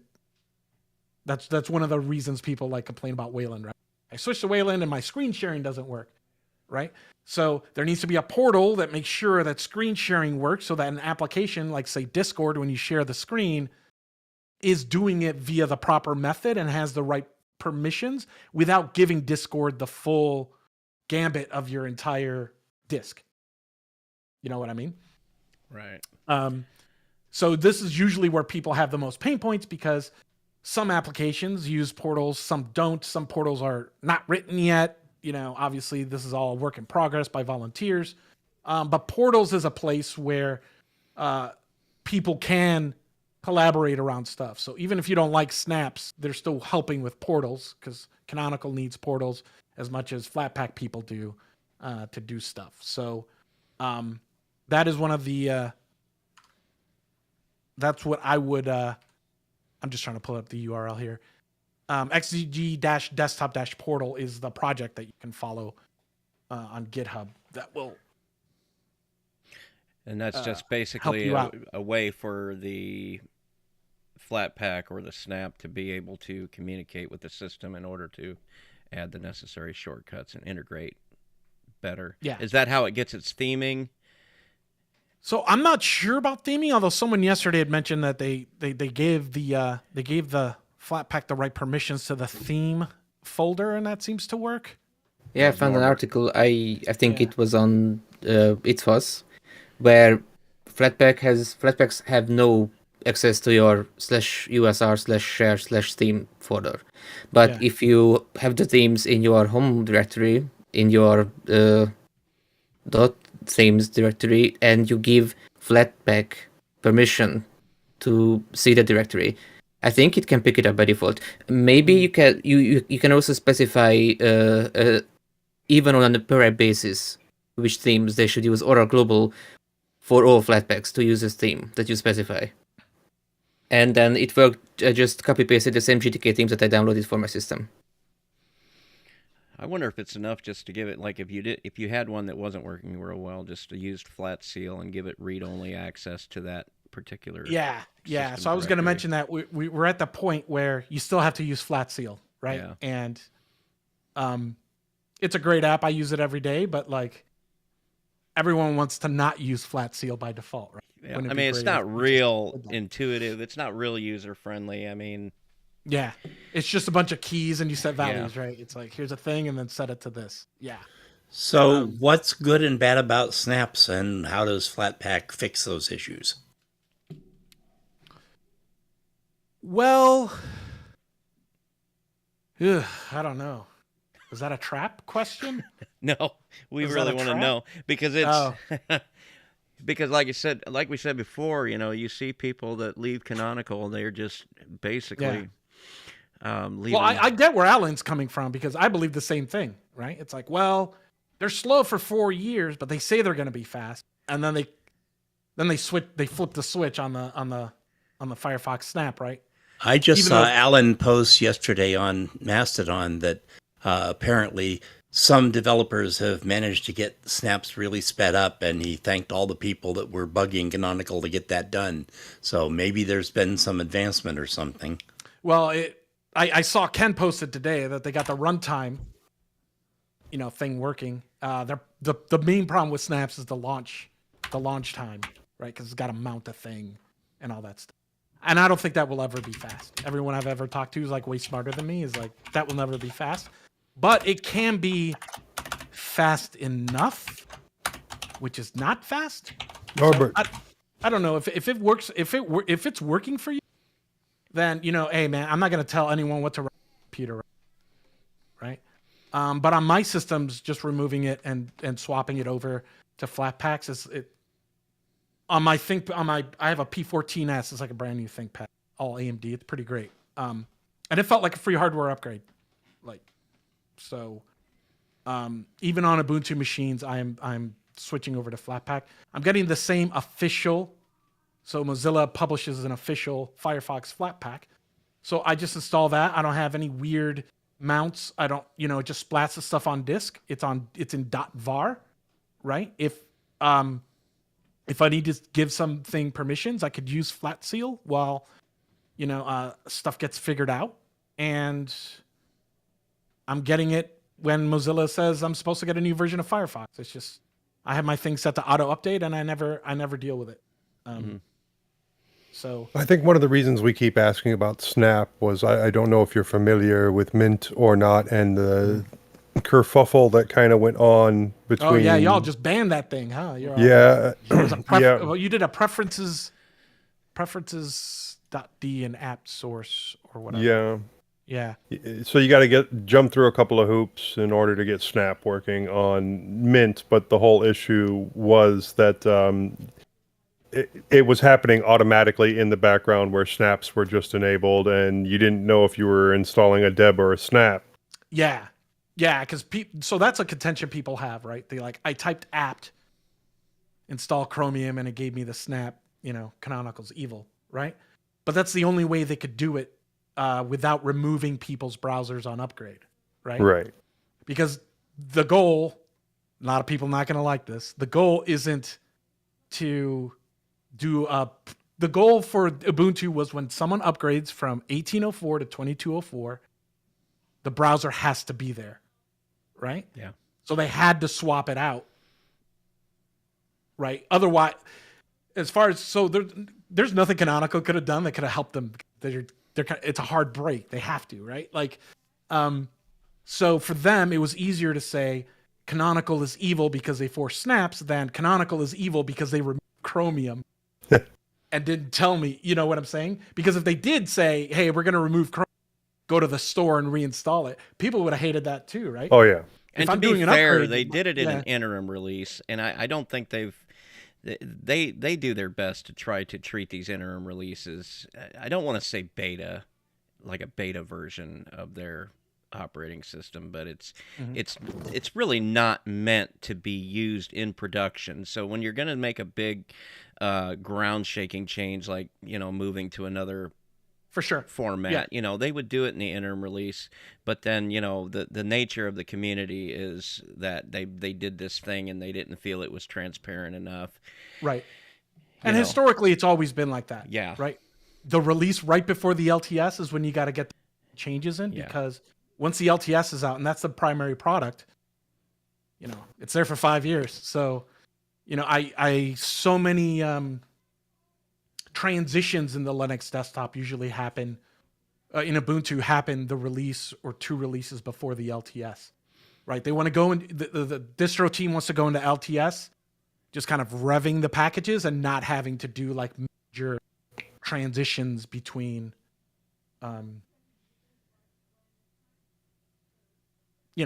stuff. Yeah. Yeah. You don't want to be changing major stuff like in the LTS cycle. And I don't think people have a marvelous idea how many versions of Ubuntu Canonical has to maintain at any one time, especially with, people on ESR. And there's no barrier to entry to getting yourself on ESR, really, if you've only got 1 or 2 systems. So channels are nice. Channels and snaps are awesome. Like you could just think snap switch Firefox /ESR and it will do the right thing. Yeah. So I think that's cool. Like in Flatpak, it's like a different, right? Like Discord and Discord Canary are 2 different things. It's not a thing. Okay. I think channels are cool. Yeah. BLG Pod wanted to interject something here from the YouTube chat. It says, maintaining Chromium at its high release cadence, they used to need to build a Chromium for at least 3 to 4 releases. So that's a lot of work for not enough customers using it. Right. And yeah, that's kind of the point we were making a second ago. And then he also said, but at the same time, they didn't want to remove people's browsers, as Jorge said, or simply just not give updates. Which, and it's a browser. You cannot not give updates. Like that's exactly. It's just the kind of thing that makes absolute perfect sense. But because it was canonical and because it came across, and arguably not the most transparent way, I suppose, it was received the way it was, and then when Clem, it's all tied together. It's just people don't tie it together. Well, I mean, and I don't think your average user is. You got users that understand what they're using. They don't have a real good understanding of how it's made, and they might not understand that Canonical has to maintain a product for their customer base in addition to what they're putting out for people to use in the open source world, I mentioned this yesterday. A lot of people are like, I want to buy a BMW with an Audi engine. Yeah. Like, if you want an Audi engine, you have to buy an Audi. Like, you can't make them. Sure, like there's this perception that like everyone's supposed to listen to their users and stuff, but at the same time, they know what Ubuntu is, right? It's like that's what they want Ubuntu to be, right? And I get it, man. Like I was there during the transition stuff when Alan moved all the buttons to the left. And right, like I get it when people are like, hey, wait a minute, this is supposed to be open source. People are supposed to be listening to me. Right? But at the same time, I'm not the one paying to have someone package Chromium for like 34 supported versions of whatever. And kind of, it's open source. That doesn't mean we're listening, that the developers are listening to you. That means that if you really want something different than what the developers are providing you, go and make it yourself. Right. That's exactly what that means. Yeah. Yeah. Well, we had commented on the show before that all the heat that Clem took for turning Mint to Flatpak and turning off snaps, and now 2 years later, everyone's talking what a great distro Mint is. The same people that were attacking it for Clem's earlier decisions.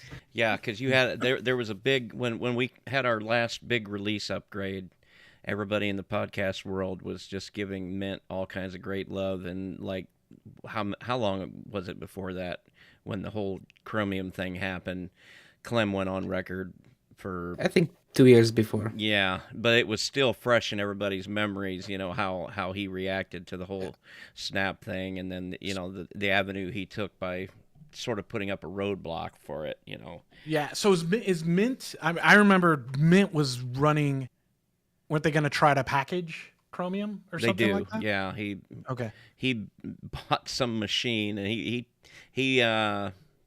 told everybody the exact machine he got, and apparently the only job this thing had was to make Chromium, because apparently that's a huge compile.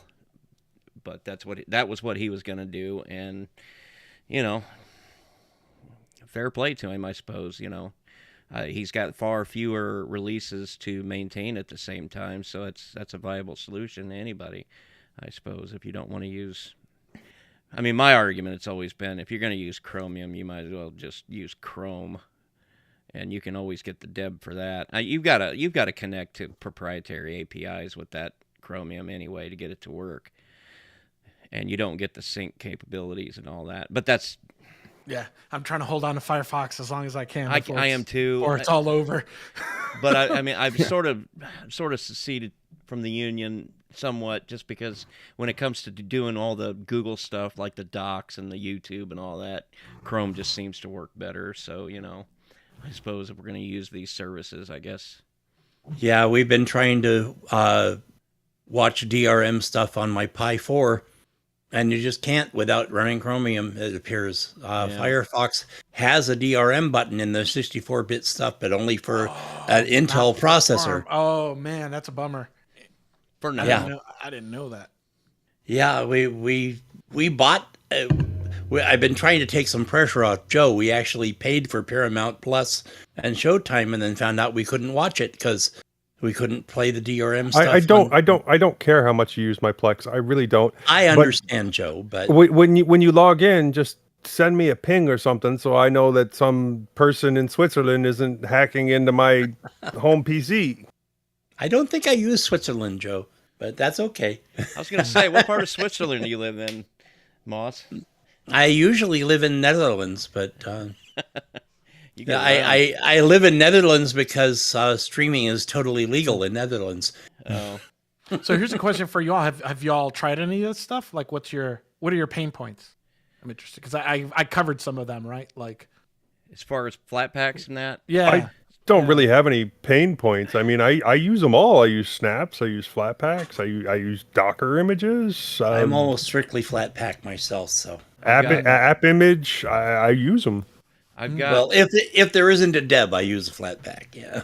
The thing about snaps has not been a matter... I mean, I haven't tried the Firefox snap because I meant you can get it from the repository. I mean, and it comes with the distro, so I ain't got to worry about that. Now, my whole thing with snaps is just, you see these prevalent people in the community making mass exodus from Snap and then writing these weird scripts to completely purge your system, and then you're like, okay. Well, and they don't answer direct questions like, okay, is this a technical decision? I'll answer. I'll answer. Okay, let's have it. Now, I won't answer for Popey because obviously he's his own Popey. right? But like, because I was using the Nextcloud Snap on my server right here for the longest, and it was fine. You got to get a little hacky with it when, as far as like connecting external storage to it, or well, not external, but like storage that's not mounted in the var directory. You got to do that another way, and it's not real straightforward. I didn't have a technical problem with it. It seemed to be working fine, but as time went on and you start hearing things like Canonical is rewriting the entire infrastructure and all that, and then you see the things Popey's doing, and you're like, okay, maybe I should figure out another way to do this. So I just built it from the ground up. So yeah, I believe I asked you yesterday, how many pulls does the Docker image for Nextcloud have? I've actually got one of those on this server back here, and that works fine. But you've got challenges to all that stuff. So for me, it hasn't been like a technical reason why there's no real pain points. I don't even have theming problems that other people seem to have. But I use the default. That's why I can't answer any theme questions. Yeah, me too. I just whatever Mint comes with, that's what I'm using right now. So in my case, it's like, well, why are people leaving? Why are people writing these crazy scripts? Nobody seems to want to say exactly why somebody might want to purge their system of all their snaps and go to Flatpak. You know, what would be the technical reason why somebody might want to do that? For me, the only technical reason, I know people have a lot of other reasons.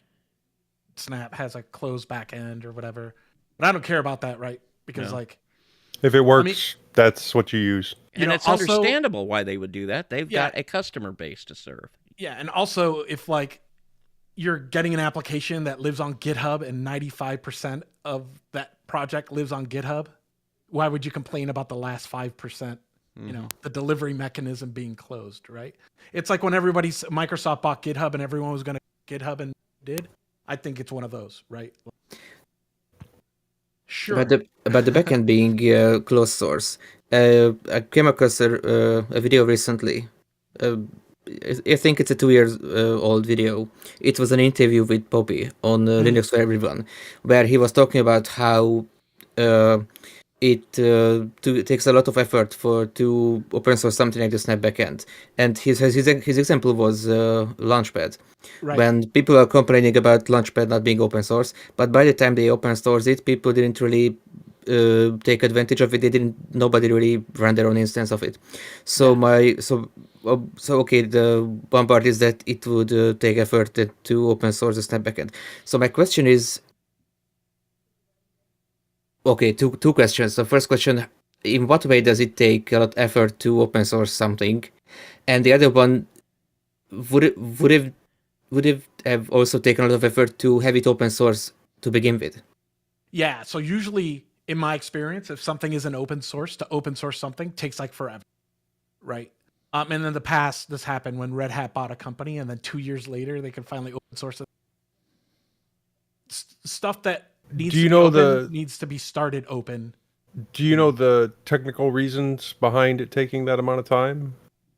Oh, I'm sure it's all lawyers, right? Yeah, okay. Like, I thought I heard that Rudra Saraswat was writing an open source backend and making it available. I know the kid does everything, but I think it's always been technically possible. It just nobody's come up with a good reason to do it. Yeah, like why would you? Yeah. The network effects of the centralization is what's important, right? That's why people use GitHub. Git is very distributed. Yeah. Right? But it's just really nice to have everything in one place, right? I totally understand organizations who are like, hey, wait a minute though. Right? I need to be able to have some guarantees there, right? Docker registries are open, generally speaking, right? Like you can run Harbor, it's a full open source project. k.quay.io,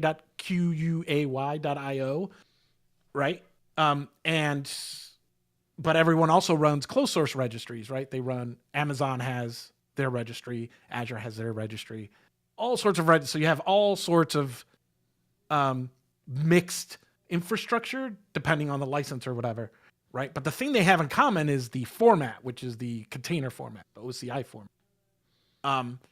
So I can understand a commercial organization saying, I'm not going to invest in this unless I have that at least it's open source.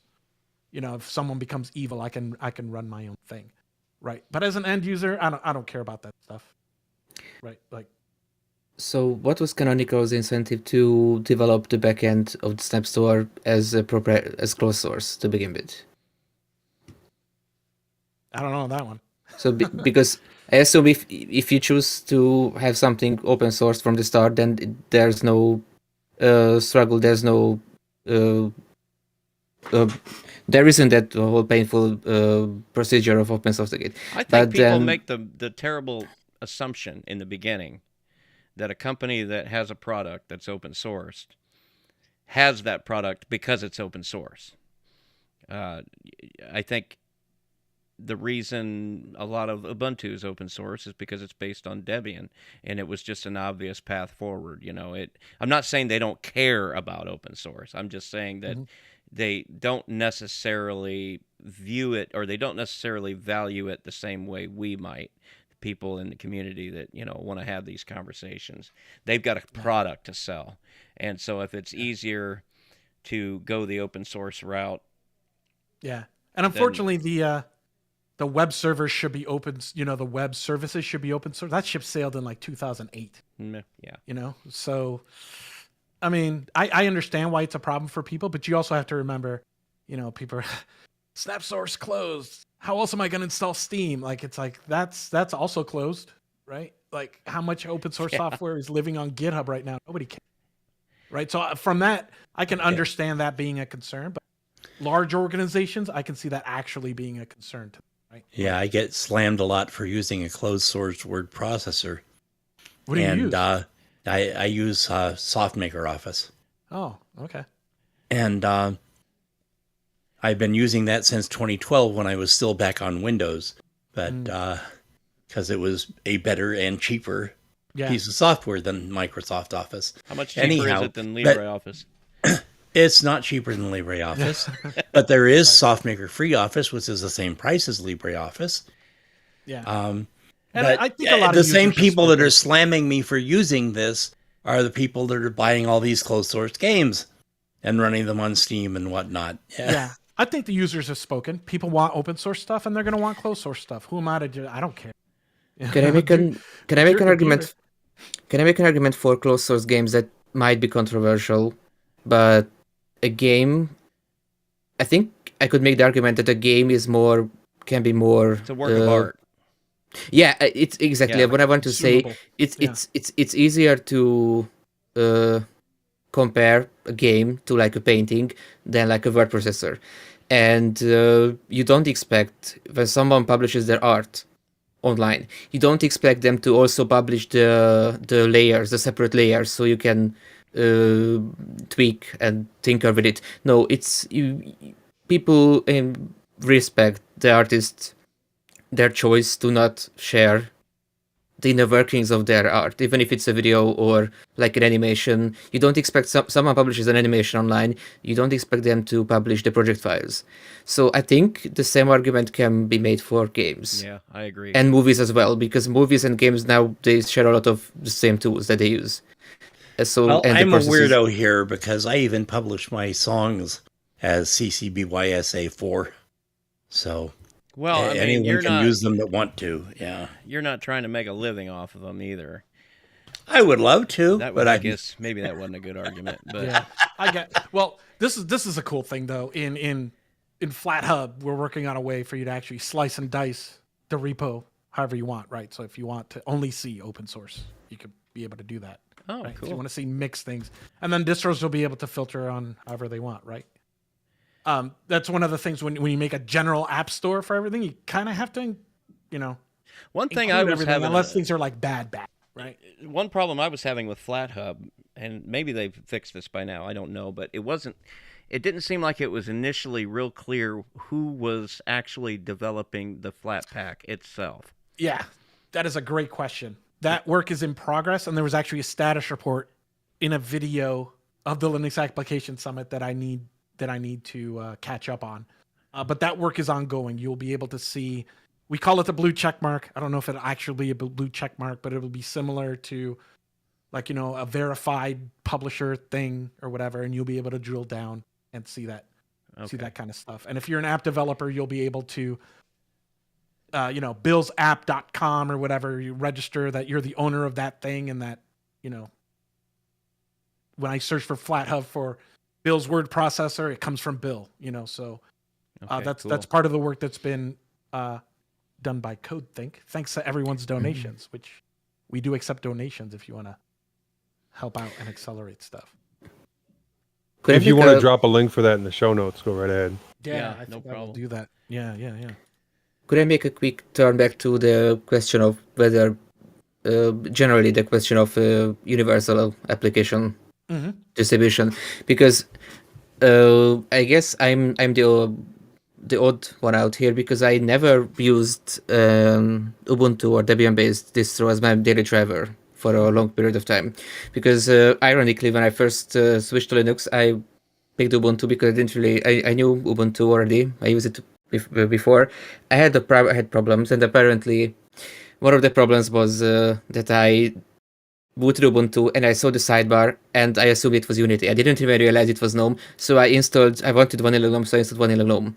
But then that renamed the Ubuntu Software Center to the Snap Store, and so I assume, I know that the Ubuntu Software Center is a rebranded Snap Store, but for some reason, after I successfully messed up my GNOME environment, so I wanted to fix things. I didn't even know that everything in the center was snaps, and I wanted to install Chromium.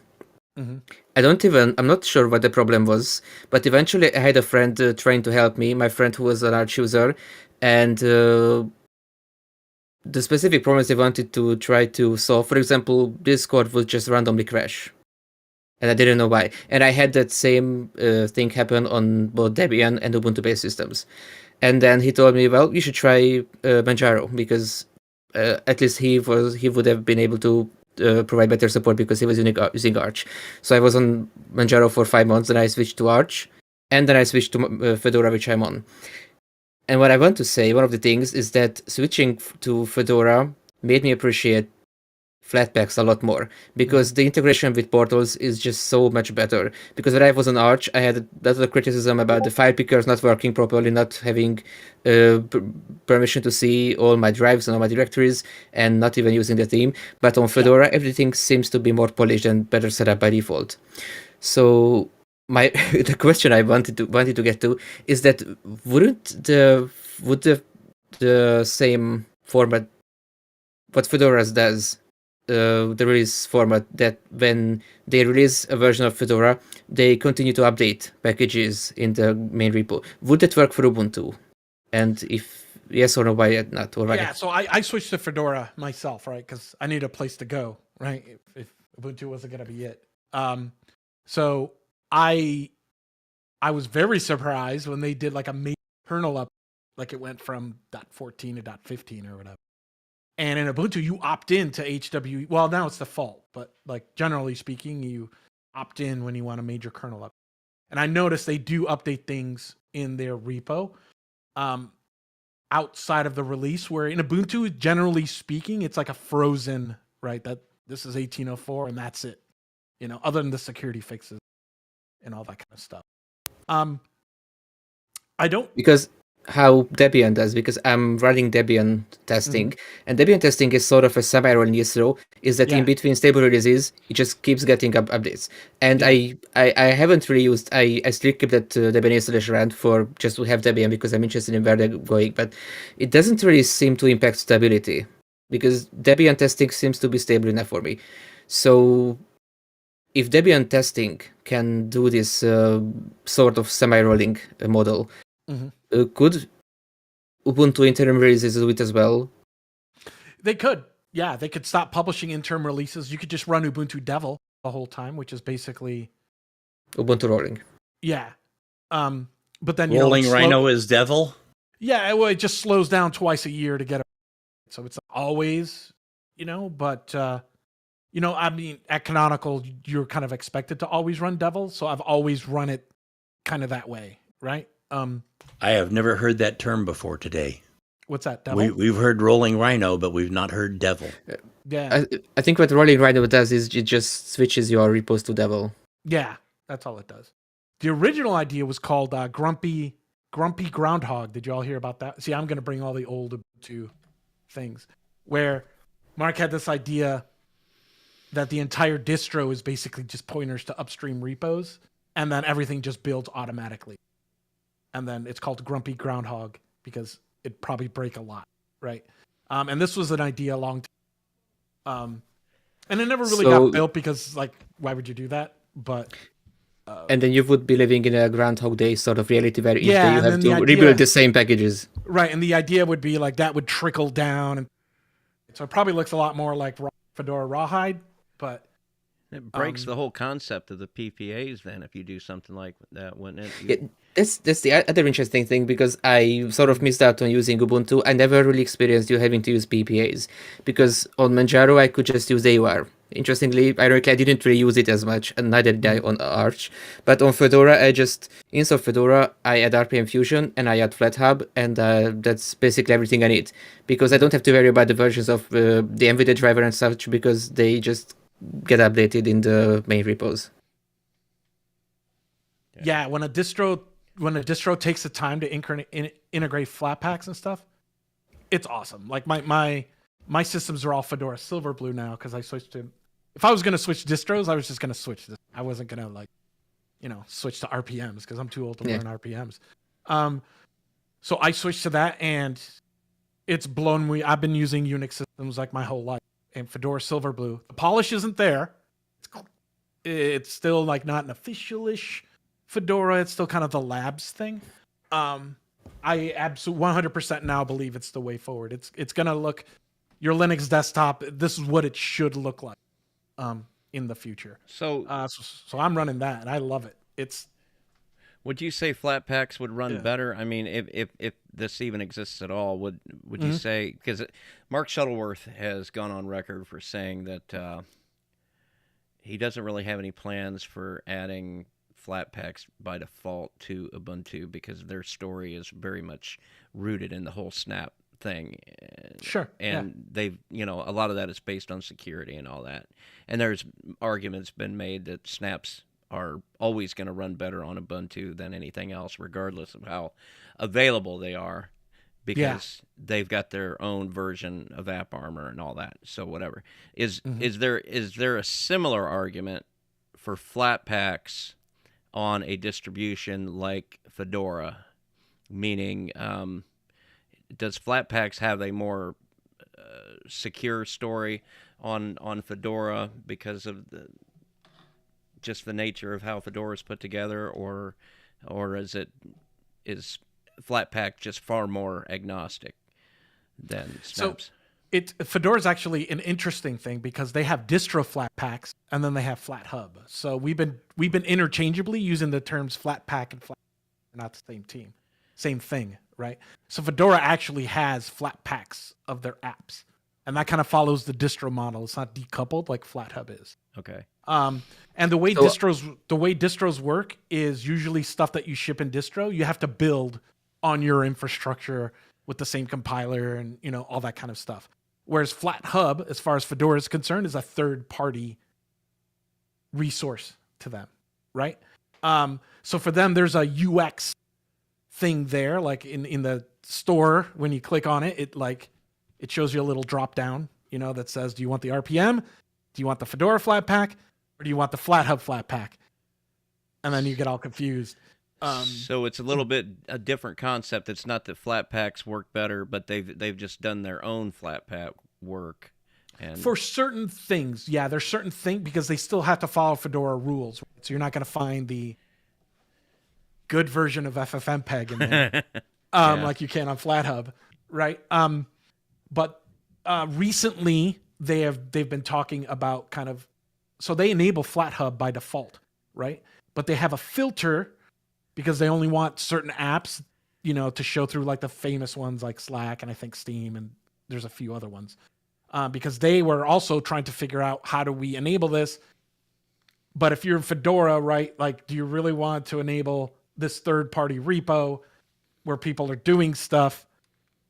right? And it's still a work in progress. So that's like a conversation distributions, I think. But a lot of distros are now starting to either ship flat hub by default or some method of flat pack.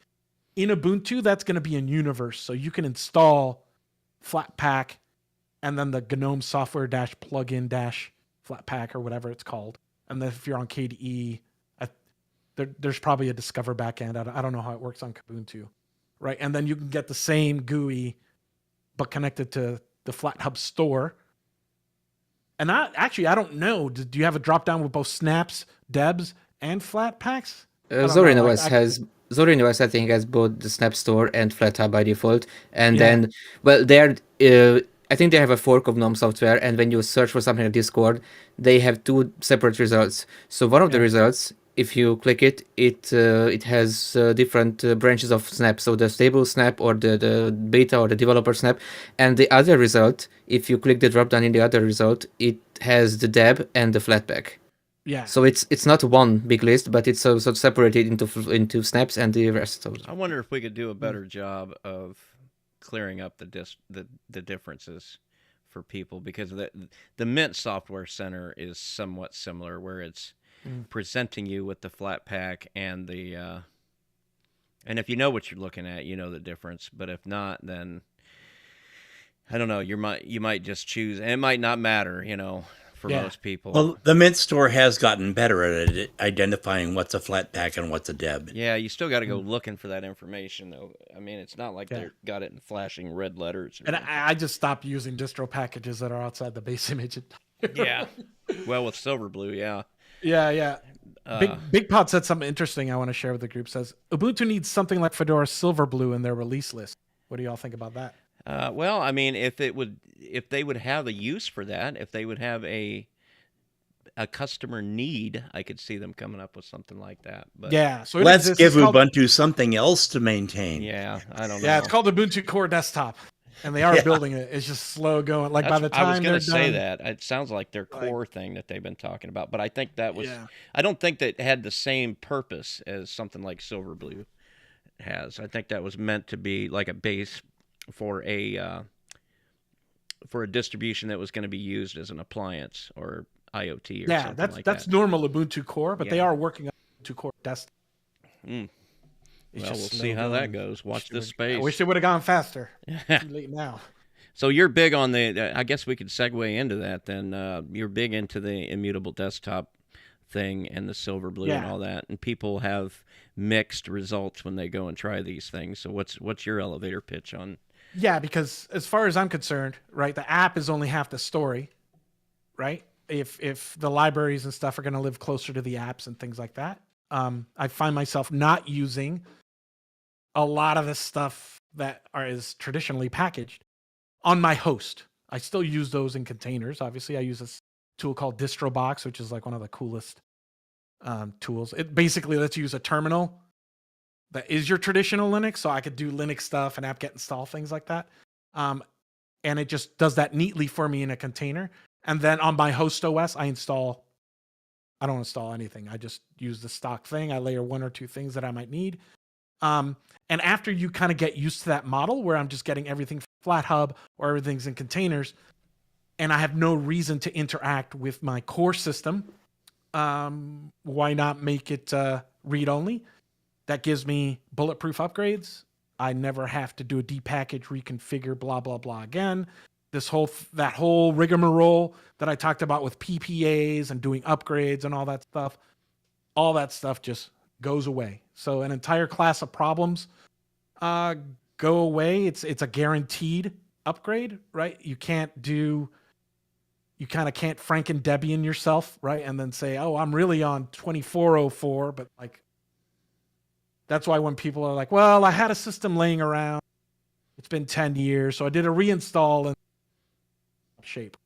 When you have immutable systems, that kind of randomness, that kind of entropy is significantly reduced. So that's why, once I was on the Flatpak train, to me, the immutable core is just a natural extension to that. However, I know that a lot of people, that's like a little bridge too far. So what you can do is you can consume Flatpaks right now and kind of get used to that model. And then over time, as you realize that you don't have to, mangle your core OS as much, you can move to that at your own pace.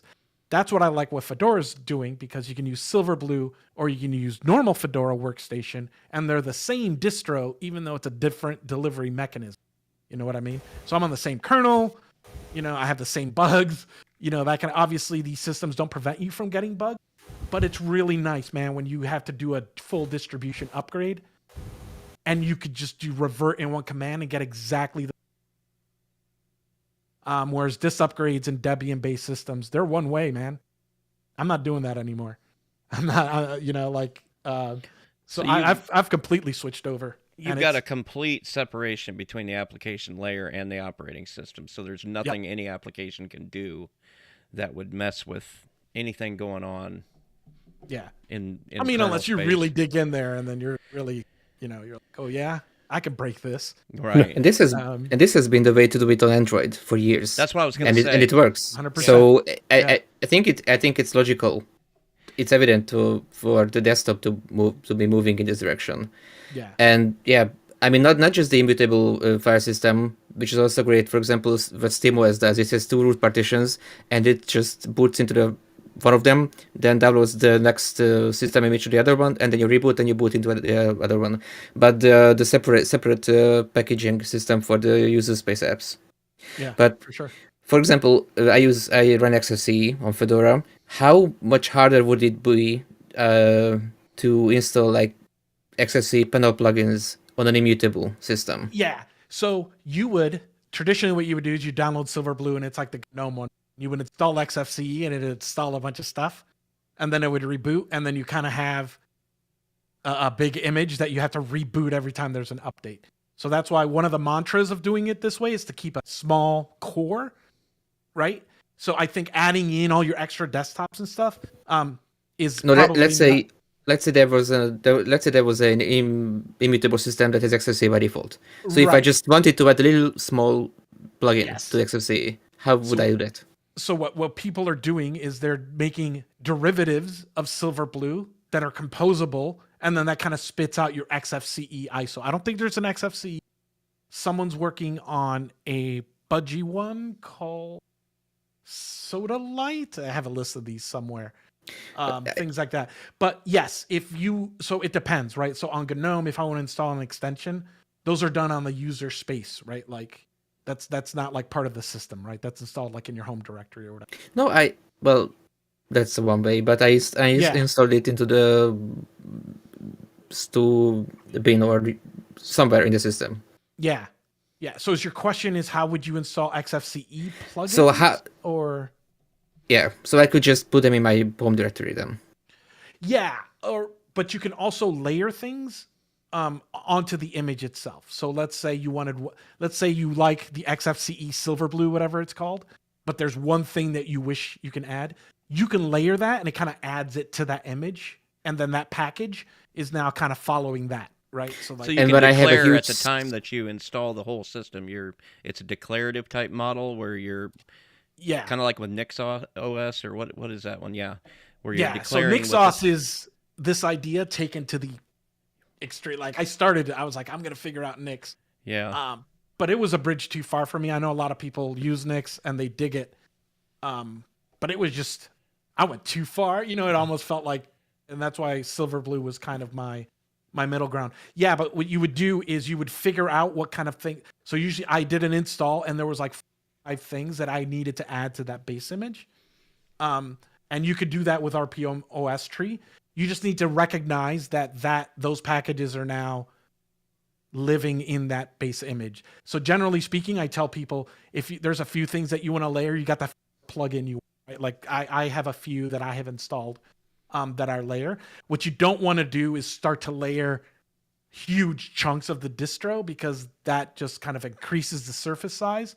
And at that point, you might be better served by just keeping traditional, like traditional Fedora workstation or whatever, where you want to be able to do. When you say layered, is that still just one big system image? Or how does that work? Yeah, so what you do is like, all right, so you get Silverblue, right? And then you type RPM OS tree install, and let's say I want to layer. Give me an example app. Let's say Audacity, right?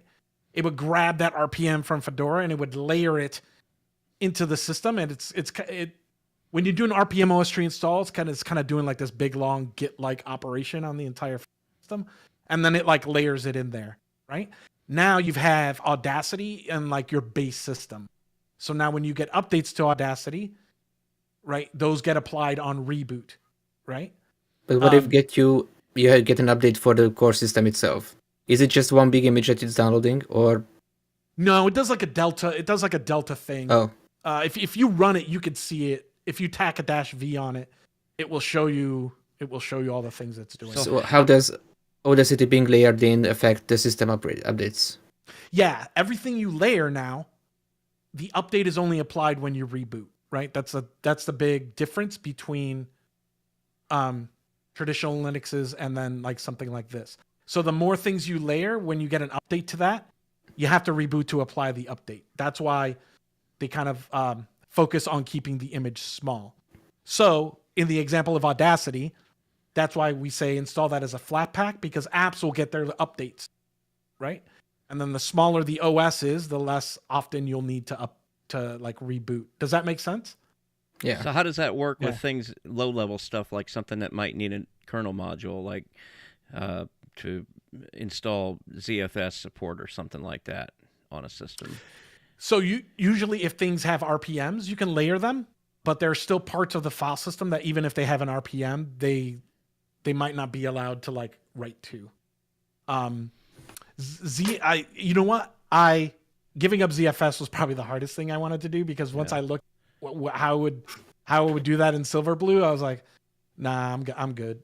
So I learned ButterFS and got on with my life. So anything that's got a kernel module, like a DKMS involved, is probably not going to... Yeah, and Fedora doesn't use DKMS anyway. I don't understand the history behind that, so I'm as confused as everyone else. But here's... I was talking to Richard Hughes, right? He does the LVFS, the thing that gives you your firmware updates in Linux. It's like this cool thing. And so I asked him, I was like, how do you do it? Right. And he goes, well, my main machine, like figuring out this firmware stuff. Flying Rich? Internal business. I'm sorry, what? Flying Rich? Flying Rich. Richard Hughes. Yeah, Hughesy. Are you looking for his Twitter nick? Yeah. So he told me, he's like, well, to do firmware development, I got to do all this kernel. I have one workstation that's Fedora workstation, and it's like a mangled mess, right? But for the work I have to do, that's how it has to be, because he's got to do a bunch of every other machine in the house is Silverblue. That is a great way to put it. So I'm just copying. So in the comments, Big Pod wants to know, okay, how about like NVIDIA drivers? Yeah, you would use the NVIDIA repo just like you would in normal Fedora, and there's Silverblue specific instructions for that that you would apply, and then it does the thing. I don't have personal experience with it because I made a concerted effort to just move to AMD cards over the past few years. Like once the prices, but mechanically, the concept is similar to the OS tree thing. Yeah, it's using the same repos, right? Like you use RPM. If you use RPM Fusion, you use RPM Fusion. Okay, if you want. Can I ask a question that may or may not be a stupid question? If I had an installed Silverblue system or any immutable system, and I rebooted into my other system that is not immutable, and I mounted the root file system of the immutable system, and I started browsing in a file browser, what would I see? Would I just see the regular var and bin and home directories? Yeah. I mean, it's ButterFS. It's a normal Linux file system, right? So, in what sense is it an image? If it's just the files on the disk in directories as it were in a non-immutable system? That is an interesting question. Why do we call it an image-based? Because when I hear image, I imagine a single file that gets like a loopback device that gets mounted, like a snap.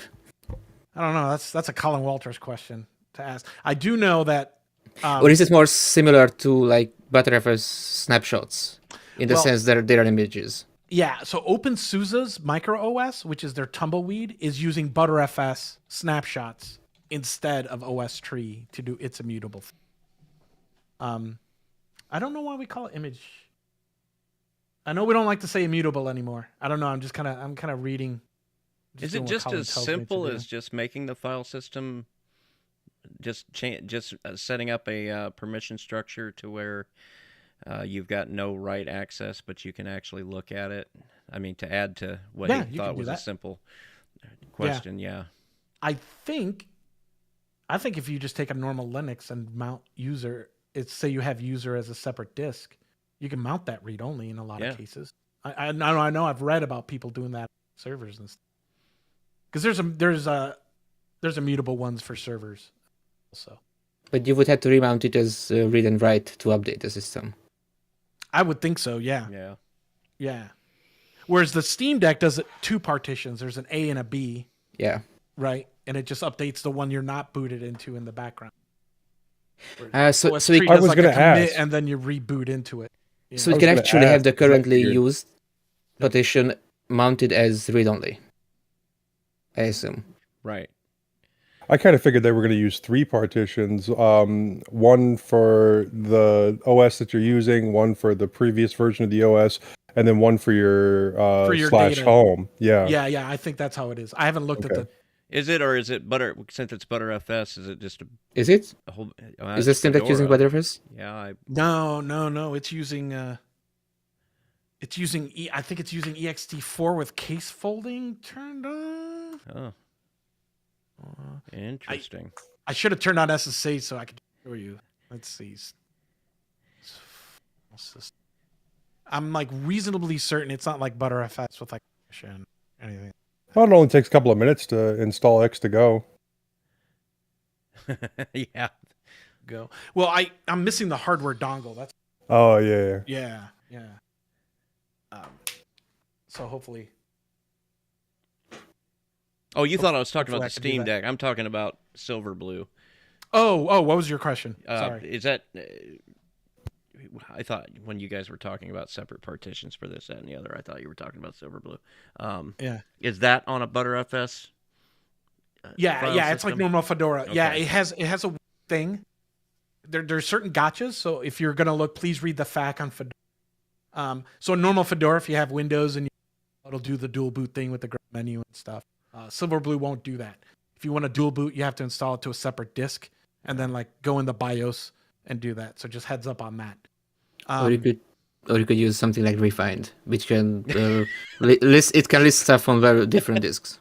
There you That's go. how I can separate Windows and Linux on two Yeah. different SSDs. So Windows has no chance to mess with my EFI partition at all. Yeah. So yeah, it's just using ButterFS with Z standard compression. So that's nice. I was moving from Ubuntu and I came from ext4 to like ButterFS with compression. Yeah, I'm a big And I fan really of like it. ButterFS. Yeah, love it. Yeah, you know what? It took me a while, but I was like, well, it's a workstation. Sure, I'll trust it. And it's been good so far. Yeah, I've not had a single problem with it. I mean, the arguments against it are a little silly. Well, you can't use RAID 5 or 6. Well, why would you do that anyway? Yeah, I don't think anyone's using RAID 5 or Man, 6. come If on. you are, Yeah. if you are, please buy more discs. Yeah, for real. And those kind of deployments, I think ZFS is probably better anyway. But I do miss the simplicity and UX of using CFS. Like, if I could get Silverblue on ZFS and that's just all beautiful and everything, I would love it. I had to give that up. to install the operating system on, or just to use for storage? Everything. Okay. Oh, I would use it for everything if I could.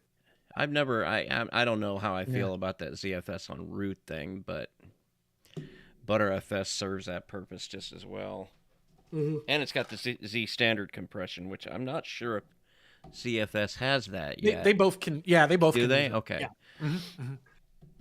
Well, that's cool. So, yeah, but I really enjoyed that feature in Fedora, right? Because like I was moving from Ubuntu with like the performance problems of Snap, right? Launch time and everything was sluggish, and I was not having a good time. And then I moved to Fedora, which has ButterFS with Z standard compression, right? Man, I think we're gonna have to get you on for a second just interview, man. so fast. I mean, seriously. It's so fast, I'm telling How much more? How much more secure does the whole image being mounted thing make snaps? Is it because yesterday you said that snaps are inherently more secure because they are a mounted image, but how much does that give add to security? I'm not sure. I don't know. Did I say that yesterday? I hope not.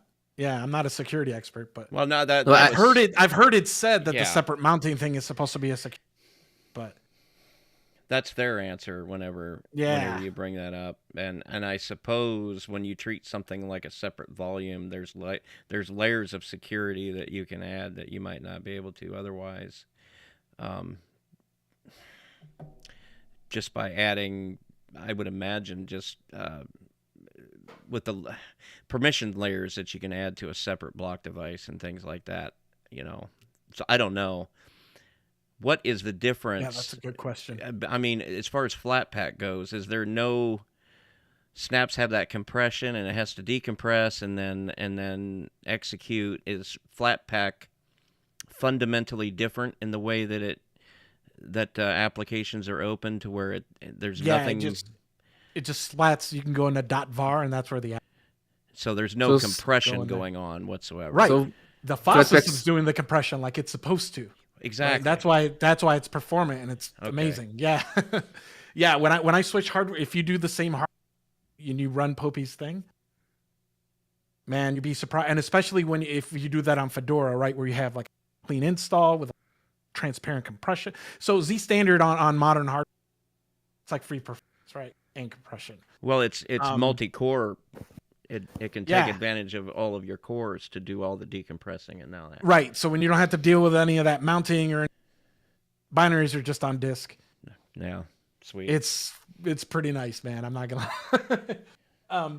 But there are other things that do bug me about the flat packs, right? Like the CLI experience isn't awesome. I feel like I'm a DNS administrator sometimes, right? Because you have to type org.gnome.blah.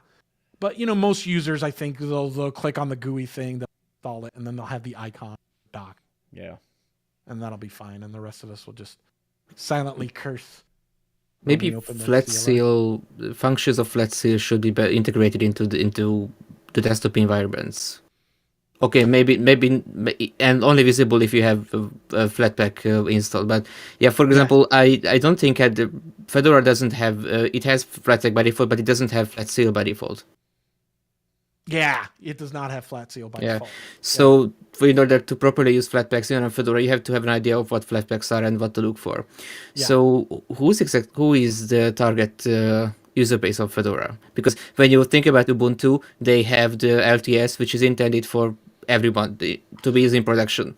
You have they have the interim releases, which is, I think, Bill, the way you described it yesterday, that they don't really intend those to be used in production machines. They are for people to test out the new features. Mm-hmm. So for Red Hat Enterprise is their main product that is meant for production. So where does Fedora stand? I don't know. I don't work for Fedora, but what they say it's just like the leading one, right? Like the one if you want to see what's happening in the Linux desktop. Yeah. But other than that,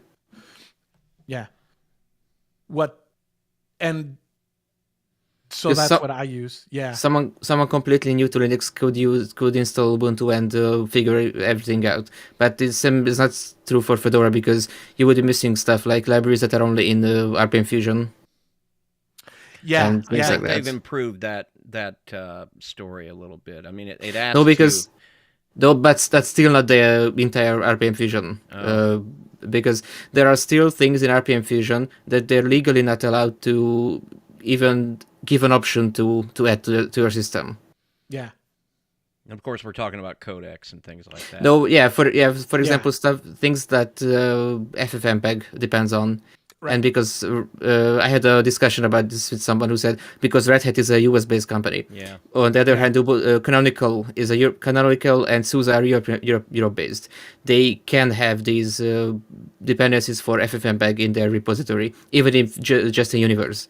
But on Red Hat and Fedora, they can only be in RPM Fusion, and RPM Fusion has to be added by the user manually. Yeah. I use the FFmpeg in FlatHub, and then all my players just use that. So everything I've Do thrown you- at it, it's played. Do you So- use RPM Fusion at all on Silver Blue? No, I don't have an NVIDIA card, so there's no reason Okay. to. Yeah. Oh, because that would be a reason. Right. So So is it that simple? You just install the FFmpeg from FlatHub and then everything just works? Yeah, unfortunately, because it's a library, you can't just search for FFmpeg and GNOME software. Long obtuse command. Hold on, I gotta find. yeah, but if you install something that depends on it, it just pulls it. Does it? I don't know. I installed So it explicitly. I think for a reason. I don't remember. I don't remember if it pulls it But in. if that you had a still fresh, sounds relatively easy though, because it's just a matter of Yeah. going to the Is- not FlatHub. Is it FlatHub or is it Fedora's separate? It's Flatpak FlatHub. Okay. Yeah. You're So not you going to find just- that FFmpeg in Yeah. yours. So it's just a Yeah. matter of copy and pasting that command from the FlatHub page. So that's Yeah. still easier than what it used to be to get that stuff working. Oh yeah. Let's see. Let me see if I can find it. so if it's- you had a fresh Silver Blue install and you were to install something like VLC from FlatHub, it would just pull the Absolutely. FlatHub version of FFmpeg. Yeah. That I don't know. Because I've always installed it explicitly, but the package name is org.freedesktop.platform.ffmpeg-full/x86_4/. Let me try. Here, So Copy if I- paste. I mean, you know, If I type Flatpak install VLC, and I don't think it'll pull enough. I don't think it might. maybe I do have it installed already. Yeah, Because hey, I while have you the try that, I'm gonna Discord. bio real quick. Oh, there it is. org.freedesktop.platform.ffmpeg-full, and I never installed it explicitly, so it probably came with either Discord or Audacity. Most likely Audacity.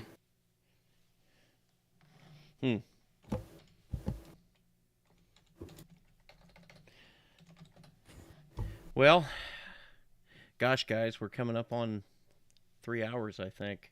Let me look here. But it's a great 3 hours. Oh, it's fantastic. Like I was saying, we might have to extend this out and make a second interview. Or get him on And the the crew. and the beauty of it is that except for this intermission here, right here, there's nothing that has to be edited out of this second part. Well, I was, hoping to save it to the end because I wanted to get all the technical stuff done.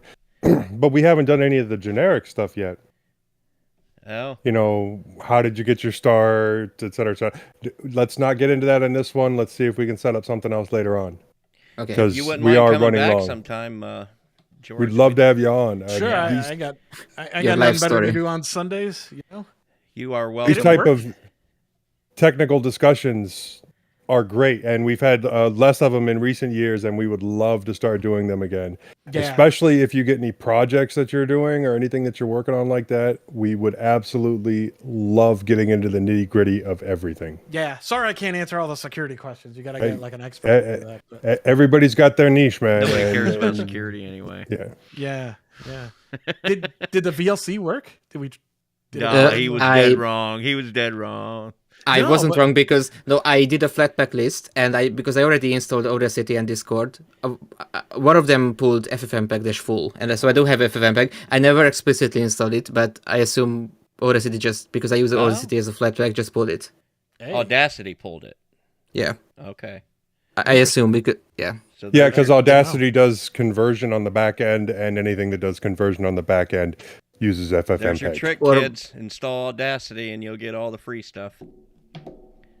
I think most people wouldn't have to think about installing FFmpeg manually. So if we just do a regular apt install VLC or apt install Audacity, it will pull FFmpeg the same way.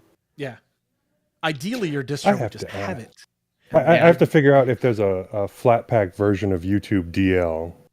There's a GUI that I use to. Are there client are there CLI apps on FlatHub? There's like one or two, but it's not the recommended. Like Flatpak was designed for graphical applications. Yeah. Right. So is for it- GUI is it stuff? a- I use what I was using before.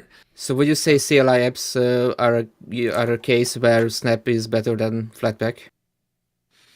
Because the way I understand, Snaps can do CLI. I disagree. That that makes it better. Because I think for graphical apps, you have a graphical package manager, right? And then for your terminal apps, you have your, I use There's no apt. technical reason why Flatpaks. There's no reason exactly, like apt already exists, and I've got it in a container. So for CLI apps and stuff like that, I use the existing stuff. There's no need to replace that. Well, with YouTube DL, you would want, and they move the goalpost on that quite often, so it's good to have an updated version of something like YouTube DL. Yeah. So I can see them saying it. I'm not sure if I'm willing to move my entire computer over to that. That's what I'm just saying. To get a YouTube DL, Well, with YouTube DL, you're almost always going to end up using pip. Right. So just for the most updated version. Yep. I'm going to have a distro box. That's my pet container with all these associated tools. And I pip install, pip upgrade. Or have you all seen that tool called Top Grade? It's the solution to everything. They figured out all the Unix package managers, and you just type Top Grade and it upgrades everything on your computer. And you're like, this is crazy. And then you remember, oh no, it's called Top Grade. Top Grade. And then you're like, oh man, it's upgrading that thing I installed from NPM 3 years ago. Yeah. Does it work for any distro? Yeah, it's called Top Grade. It's the ultimate. Does it work for Bedrock Linux? That's that's a great question. How much you want to bet there's an open issue in Top Grade right now for supporting Bedrock Linux? It's got a we need to put that in to check this out.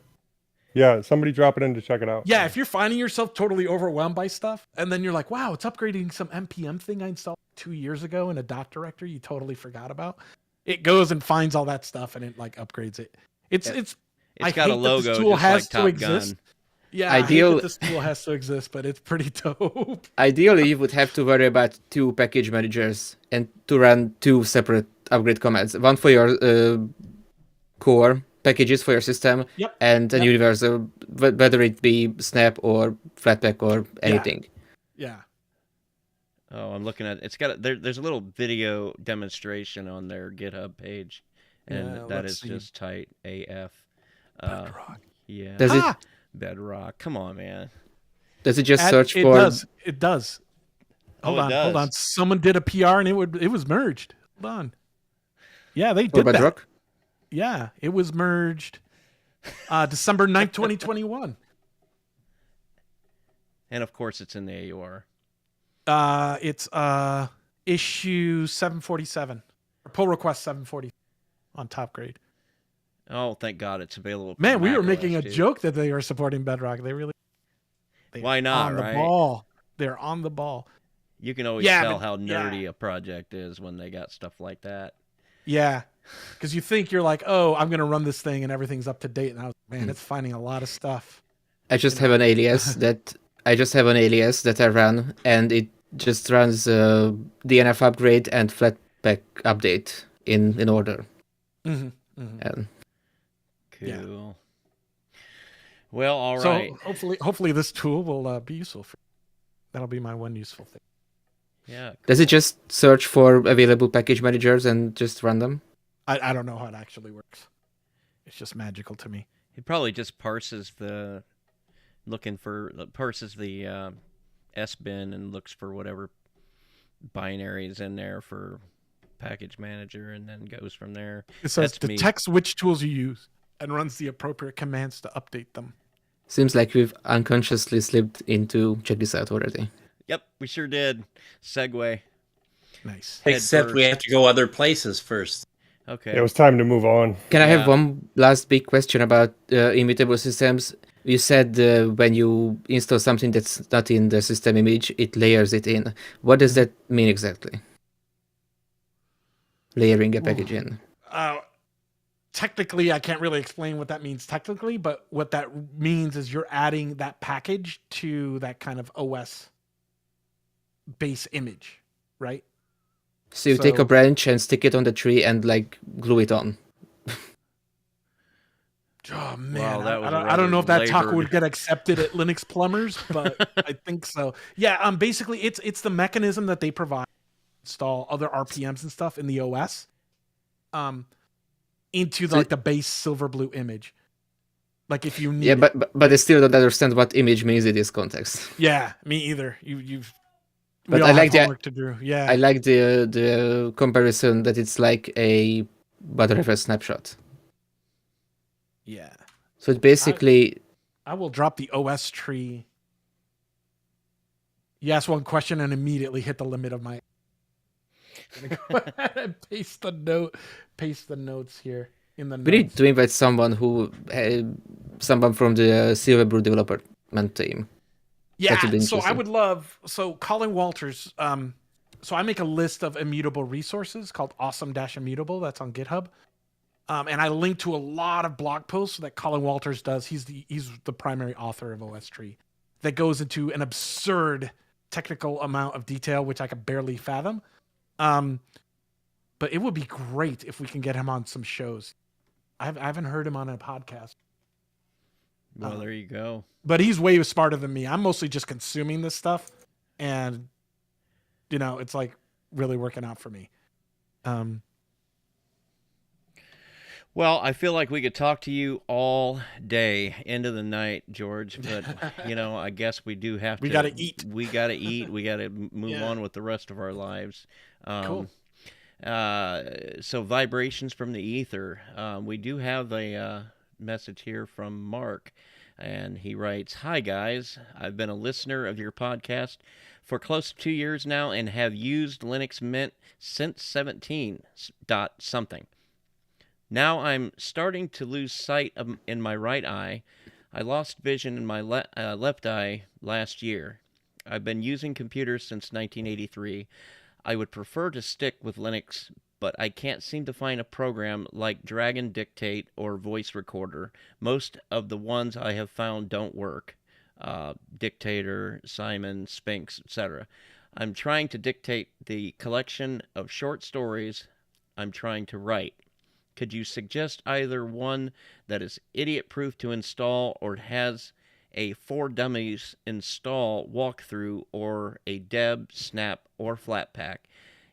GitHub is useless to me as I've somehow never managed to get Make to work for me. Thank you for any help, information, and or guidance. Cat."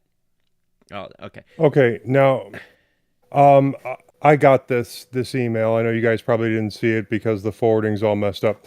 But I did forward it to all the Tilts guys because all the Tilts guys know Jonathan Naidu, who is a blind Linux user. Or at least he used to be a Linux user. I haven't listened to any of his stuff in a while to know if he's still doing it. He's also the guy that I used to talk about that does like 14 or 20x when listening to books. But we're still waiting for a response back to see if John's willing to talk to this guy. Because, I don't know of anybody that's talked to him recently. And unfortunately, the accessibility story in Linux is less than perfect, and there's several reasons for that. A lot of it is just the lack of people that specialize in that sort of development. I mean, that is a very specialized branch of software development, coming up with clever and intuitive ways to incorporate accessibility features into software. I mean, that you kind of have to be in some ways disabled or a lot of experience with disabled people in order to understand the challenges they have and the things they might need in terms of the mechanics that need to be put into the user experience. And unfortunately, it doesn't exist on the level that it does on more proprietary platforms like Windows. That being said, every blind person I know runs a Mac. It's that simple. And that is what it is. Mac's hiring people to handle the accessibility problem. Linux is a bit of a different story. I mean, Linux makes its money from the server side. It makes its money from IoT, and I'm not saying that there's no money in accessibility features. I just think right now the story is the way it is because there just isn't enough people in the developer space that have that skill. But all that being said, I have heard that Dragon works in wine, or it has in the past. If somebody is able, You think it works in bottles? Yeah, I wanted yeah, to mention cram it bottles. in there. Yeah. I Everything think works in bottles. because No, I- you I- have to get the box wine for that. Yeah. Yeah, I read somewhere somebody had some clever setup where they had it installed on wine and they were using KDE Connect to do some sort of they were using KDE Connect somehow to make some sort of thrown together solution for accessibility. And I mean, solutions like that are going to be about as good as you get right now, unfortunately. And I can't really tell you any time frame because we've been having this conversation for a long time. A lot of people on a lot of podcasts have been talking about this, and we wish it was better, but nobody seems to have any clue as to the direction to take to make it any better. You On Linux. need a commercial imperative behind something Yeah, you like need that. a financial Yeah. motive. Yeah. On No. Linux-related projects, like even desktop environments, you tend to see a lot of features that are there because the developers themselves wanted them Yeah. to be there for them to use. So I imagine there are not a lot of visually impaired developers who are involved in Linux development and development of desktop environments and distributions. Now, I recently did see something. I will have to check my YouTube history because somebody was talking about the built-in dictation in like Google Docs and how great that was.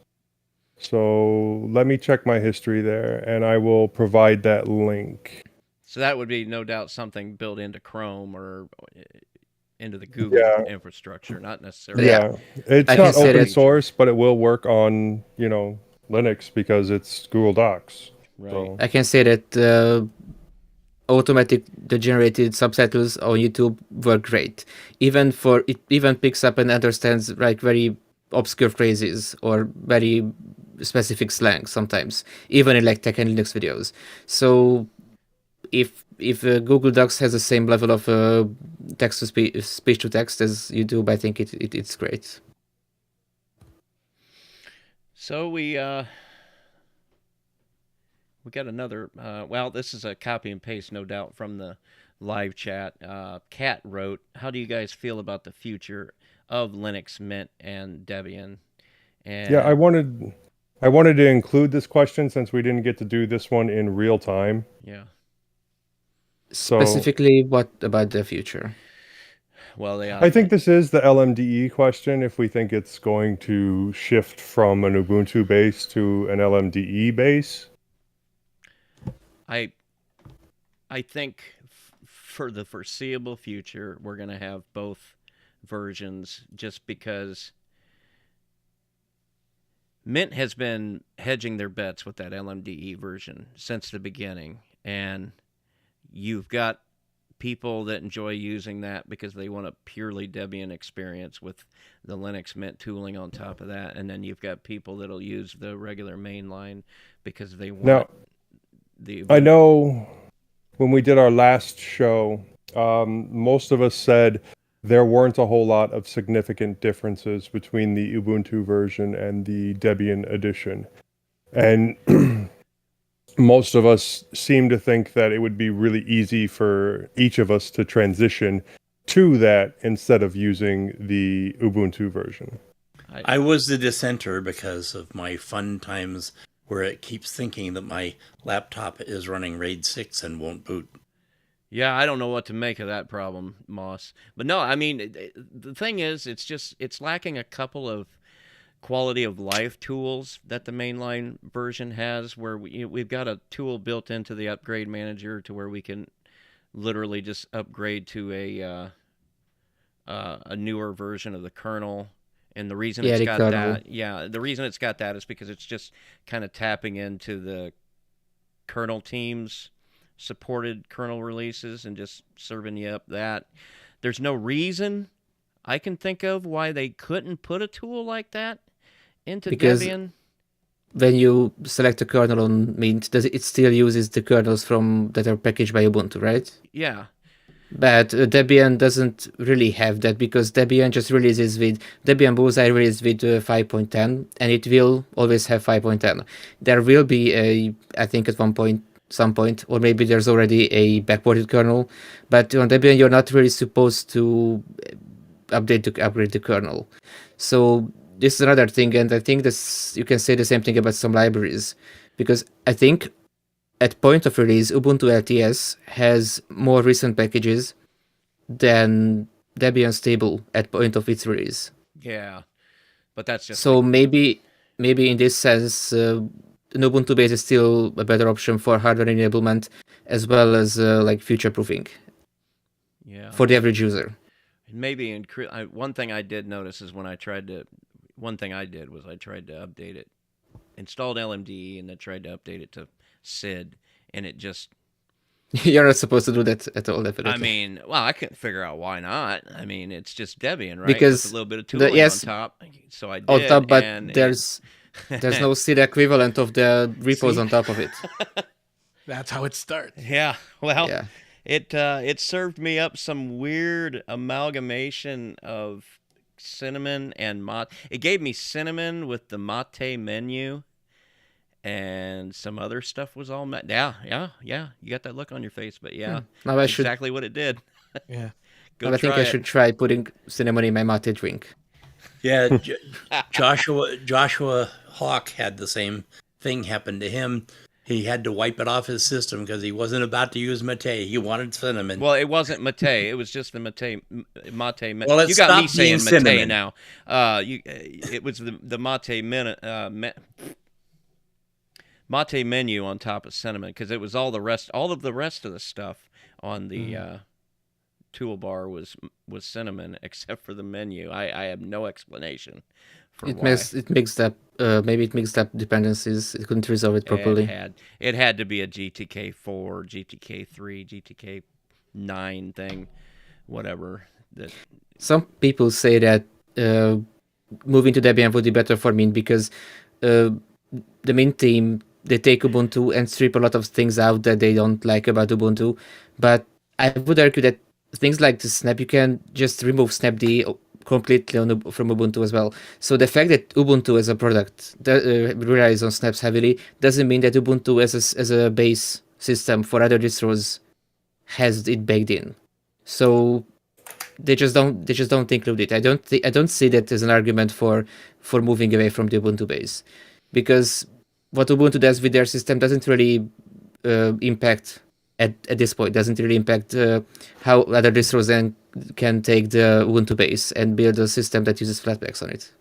And I've just always kind of thought it was interesting that Mint does offer this extremely two-tiered method of installing the OS, because I can't think of anybody else out there that does that. Does what? Offer you two options. One where you're relying on the next level down in the chain, and one where you're relying 2 levels down in the chain like this, but yet you've still got the Mint stuff on top of it, So apparently we need to hurry up. Okay. So in the check this out section, Full Circle Magazine 15th anniversary issue, and apparently they have a new website, Moss. Yep, I was busy sneezing. Yeah, they've got a new website that is written by J. Arun Mani, and I keep stumbling on that, even though I've known him for quite a while.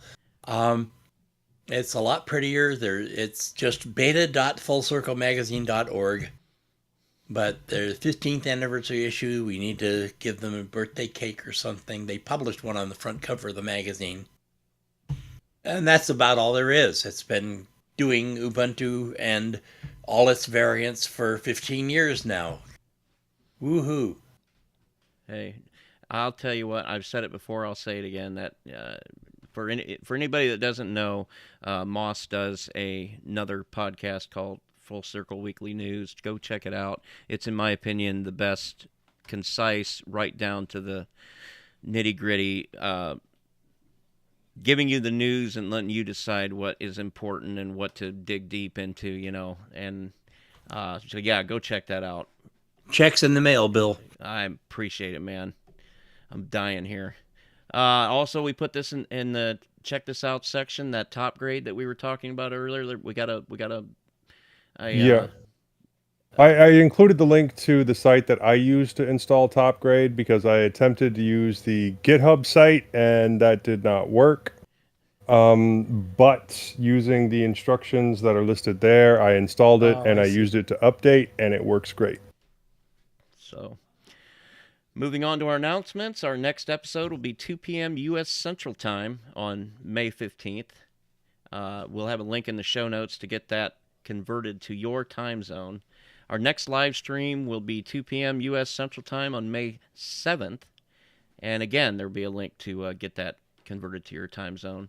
And we might even have the right link in there. You never know. You never know. Yeah, give it a try, folks. We might get your own math. It's might easy. get this computer thing worked out one of these days. You know, all that clickety tap crap. We'll see. Yeah. Signs point to maybe. So I'm going to go ahead. I added this to the announcements because I think it bears mentioning that at some point I feel we're going to have to migrate our YouTube channel to our mintcast@gmail.com account. Eventually, if we don't do anything, Google is going to switch us to their base workspace account. That's $6 per user. And Norbert has volunteered to do all the migrating from our current YouTube channel to I think you can. No, I think you can just keep the channel and move it to the other Google account, because you can just add Google. So a specific Thanks YouTube for channel volunteering, Norbert. He got you. I saw that coming from a mile. Wait, what? But I did say yesterday that I will do that. That's what I heard. Yeah. That's what we need to do, though. I mean, whoever. Is my mic on? What's that? Is that? Oh, okay. Never mind. Yeah. We're giving you a don't- hard time, Norbert. You'll be okay. I know, I don't You're like- going to be I all right. Translate very well. I've No. done this before, giving admin, so adding a different Google account to an existing channel. So I don't think we have to create a new one.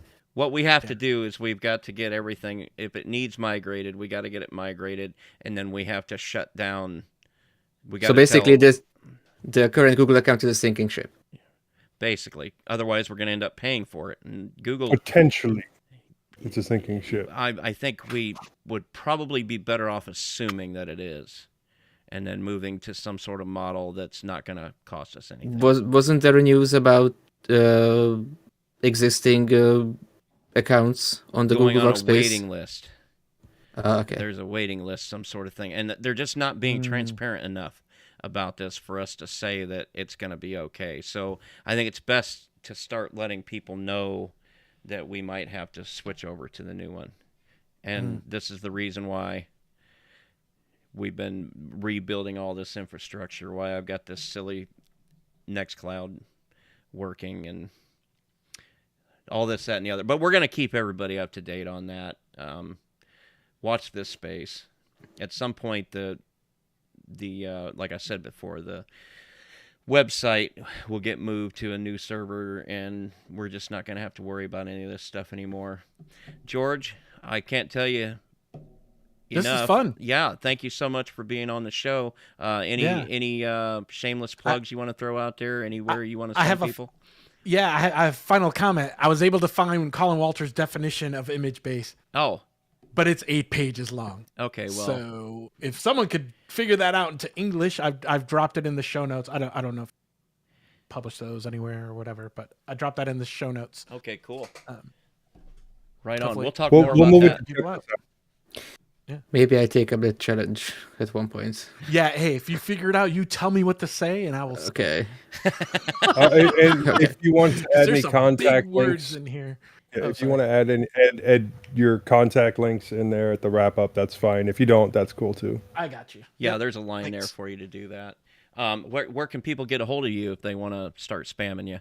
Twitter.com/CastroJO And I will plug my personal project, which is ublueit, ublue.it. It's an Ubuntu desktop for your Fedora Silverblue system. So I wanted to have a comfortable Ubuntu-like experience on Silverblue, and I got the dock on the left.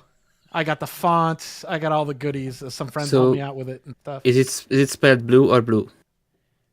BLUE. Okay. UBLU. So it's the artwork and stuff like that, or anything. I got the theme in there. And I got some wallpapers, and it's an open source project. So if you want to see something cool in there and you want to help me make a better thing, absolutely. PR's accepted. Norbert was taking that somewhere wrong. What? I was thinking about how is it specific to Silverblue?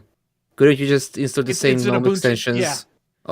So I grabbed all the extensions and stuff that Ubuntu uses to give you that kind of traditional Unity-like experience, and I do that. So you get the sidebar and all that stuff, and cool. Yeah, you get app indicators, your favorite, because I have to have those. So you could check out. That's like my fun passion project on the side. See, Alan's going at it from one angle. I'm going from a different angle. Well, like I said before, we could keep going forever and ever with you. But I guess we need to wrap up. Joe, where can we get a hold of you at? Well, you can catch me on a couple of my other podcasts. I'm on the Linux Link Tech Show, which you can find at tllts.org. I'm on the Linux Lugcast, which is linuxlugcast.com. We just this Friday had an off-timing show because we don't like going 3 weeks without a show. You can find me on MeWe, but I think I'm going to remove that because I'm not using it as much as I used to. You can send me an email, jb@mintcast.org. I respond to all the emails as long as they're not spam. And I love getting emails for the show. Or you can buy me a coffee. I got a Ko-fi set up there. Moss? Yeah? What? Oh. Buy me a coffee, Moss. No. Wakey. I already donated your can. Thank you, by the way. You can hear me every week on Weekly News. We got Distro Hoppers Digest that we'll be putting out this Tuesday. It'll probably take a couple days for Tony to get it edited. You can email me at bardmoss@pm.me. And all my other contact information is on itsmoss.com. I don't like taking 5 minutes to tell you all my contact stuff. And Bill.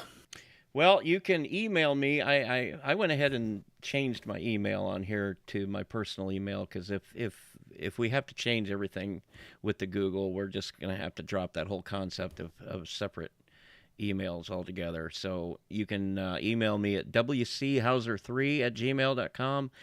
I'm Bill_H on Discord. I'm at WCHauser3 on Twitter. And I've even got one of those dreaded WCHauser3 on Facebook. Also, check out my new podcast. I say new. We're getting ready to do the 7th episode this week. It's newer than this one. Oh, yeah. There you go. Yeah, 3ftpodcast.org is the website for that, and we'll be live streaming 3 p.m. Eastern Time next Sunday. So basically, watch mintCast on one Sunday and 3FT on the next, and you'll have all of me that you could possibly You're imagine. Just busy every Sunday. Yeah. Oh gosh, this is my second full-time job. So what about you, Norbert? I just want to say that 3FT stands for three fat truckers because I don't think the full name of the podcast has been mentioned on this episode yet. Wow, that's right. Yeah, so, it's 3 fat truckers. We're just 3 fat truckers. Yay. Actually, we're 2 fat truckers and a caregiver now because one of the guys retired and now long story, but he works down in Kentucky as a caregiver. So watch that space. You can send me an email at mintcast. I'm sorry. You can send me an email at norbert@mintcast.org, and you will be able to find me when I eventually launch my English YouTube channel, which should happen sometime this year. Maybe within a couple of weeks. Right on. Nishant couldn't make it today, but if you want to get a hold of him, you can email him, at least for the time being, at nishant@mintcast.org. He's also Recon Ghost on Instagram, Recon Ghost at GitHub, Ghost.recon on Discord, and Maverick00783 at Steam. Before we leave, we want to make sure to acknowledge some of the people who make mintCast possible. Josh Lowe for all his work on the website, Hobstar for our logo, InitRD for the animated Discord logo, and Londoner for our time sync. Norbert and Tony Hughes for audio editing of the show, Bytemark Hosting for hosting mintcast.org, archive.org for hosting our audio files, the Linux Mint development team for the fine distro we love to talk about every fortnight. Thanks, Clem. Thanks, Thanks, Clem. Thanks, Clem. And it's a wrap, kids. Thanks, everyone. Oh, that was a great show. Oh, man. Loved every minute long. of it. You all do this every Sunday? Woo. Oh, it's Every other Sunday. Usually, it's not quite. It hasn't been this long in a while. All right. But we used to do like 3-4 hour all the time, and now lately it's been like 2.5 hours. But Okay. no, we like doing the long shows. Well, some of us do. I do. And by some of us, he means everybody but Moss.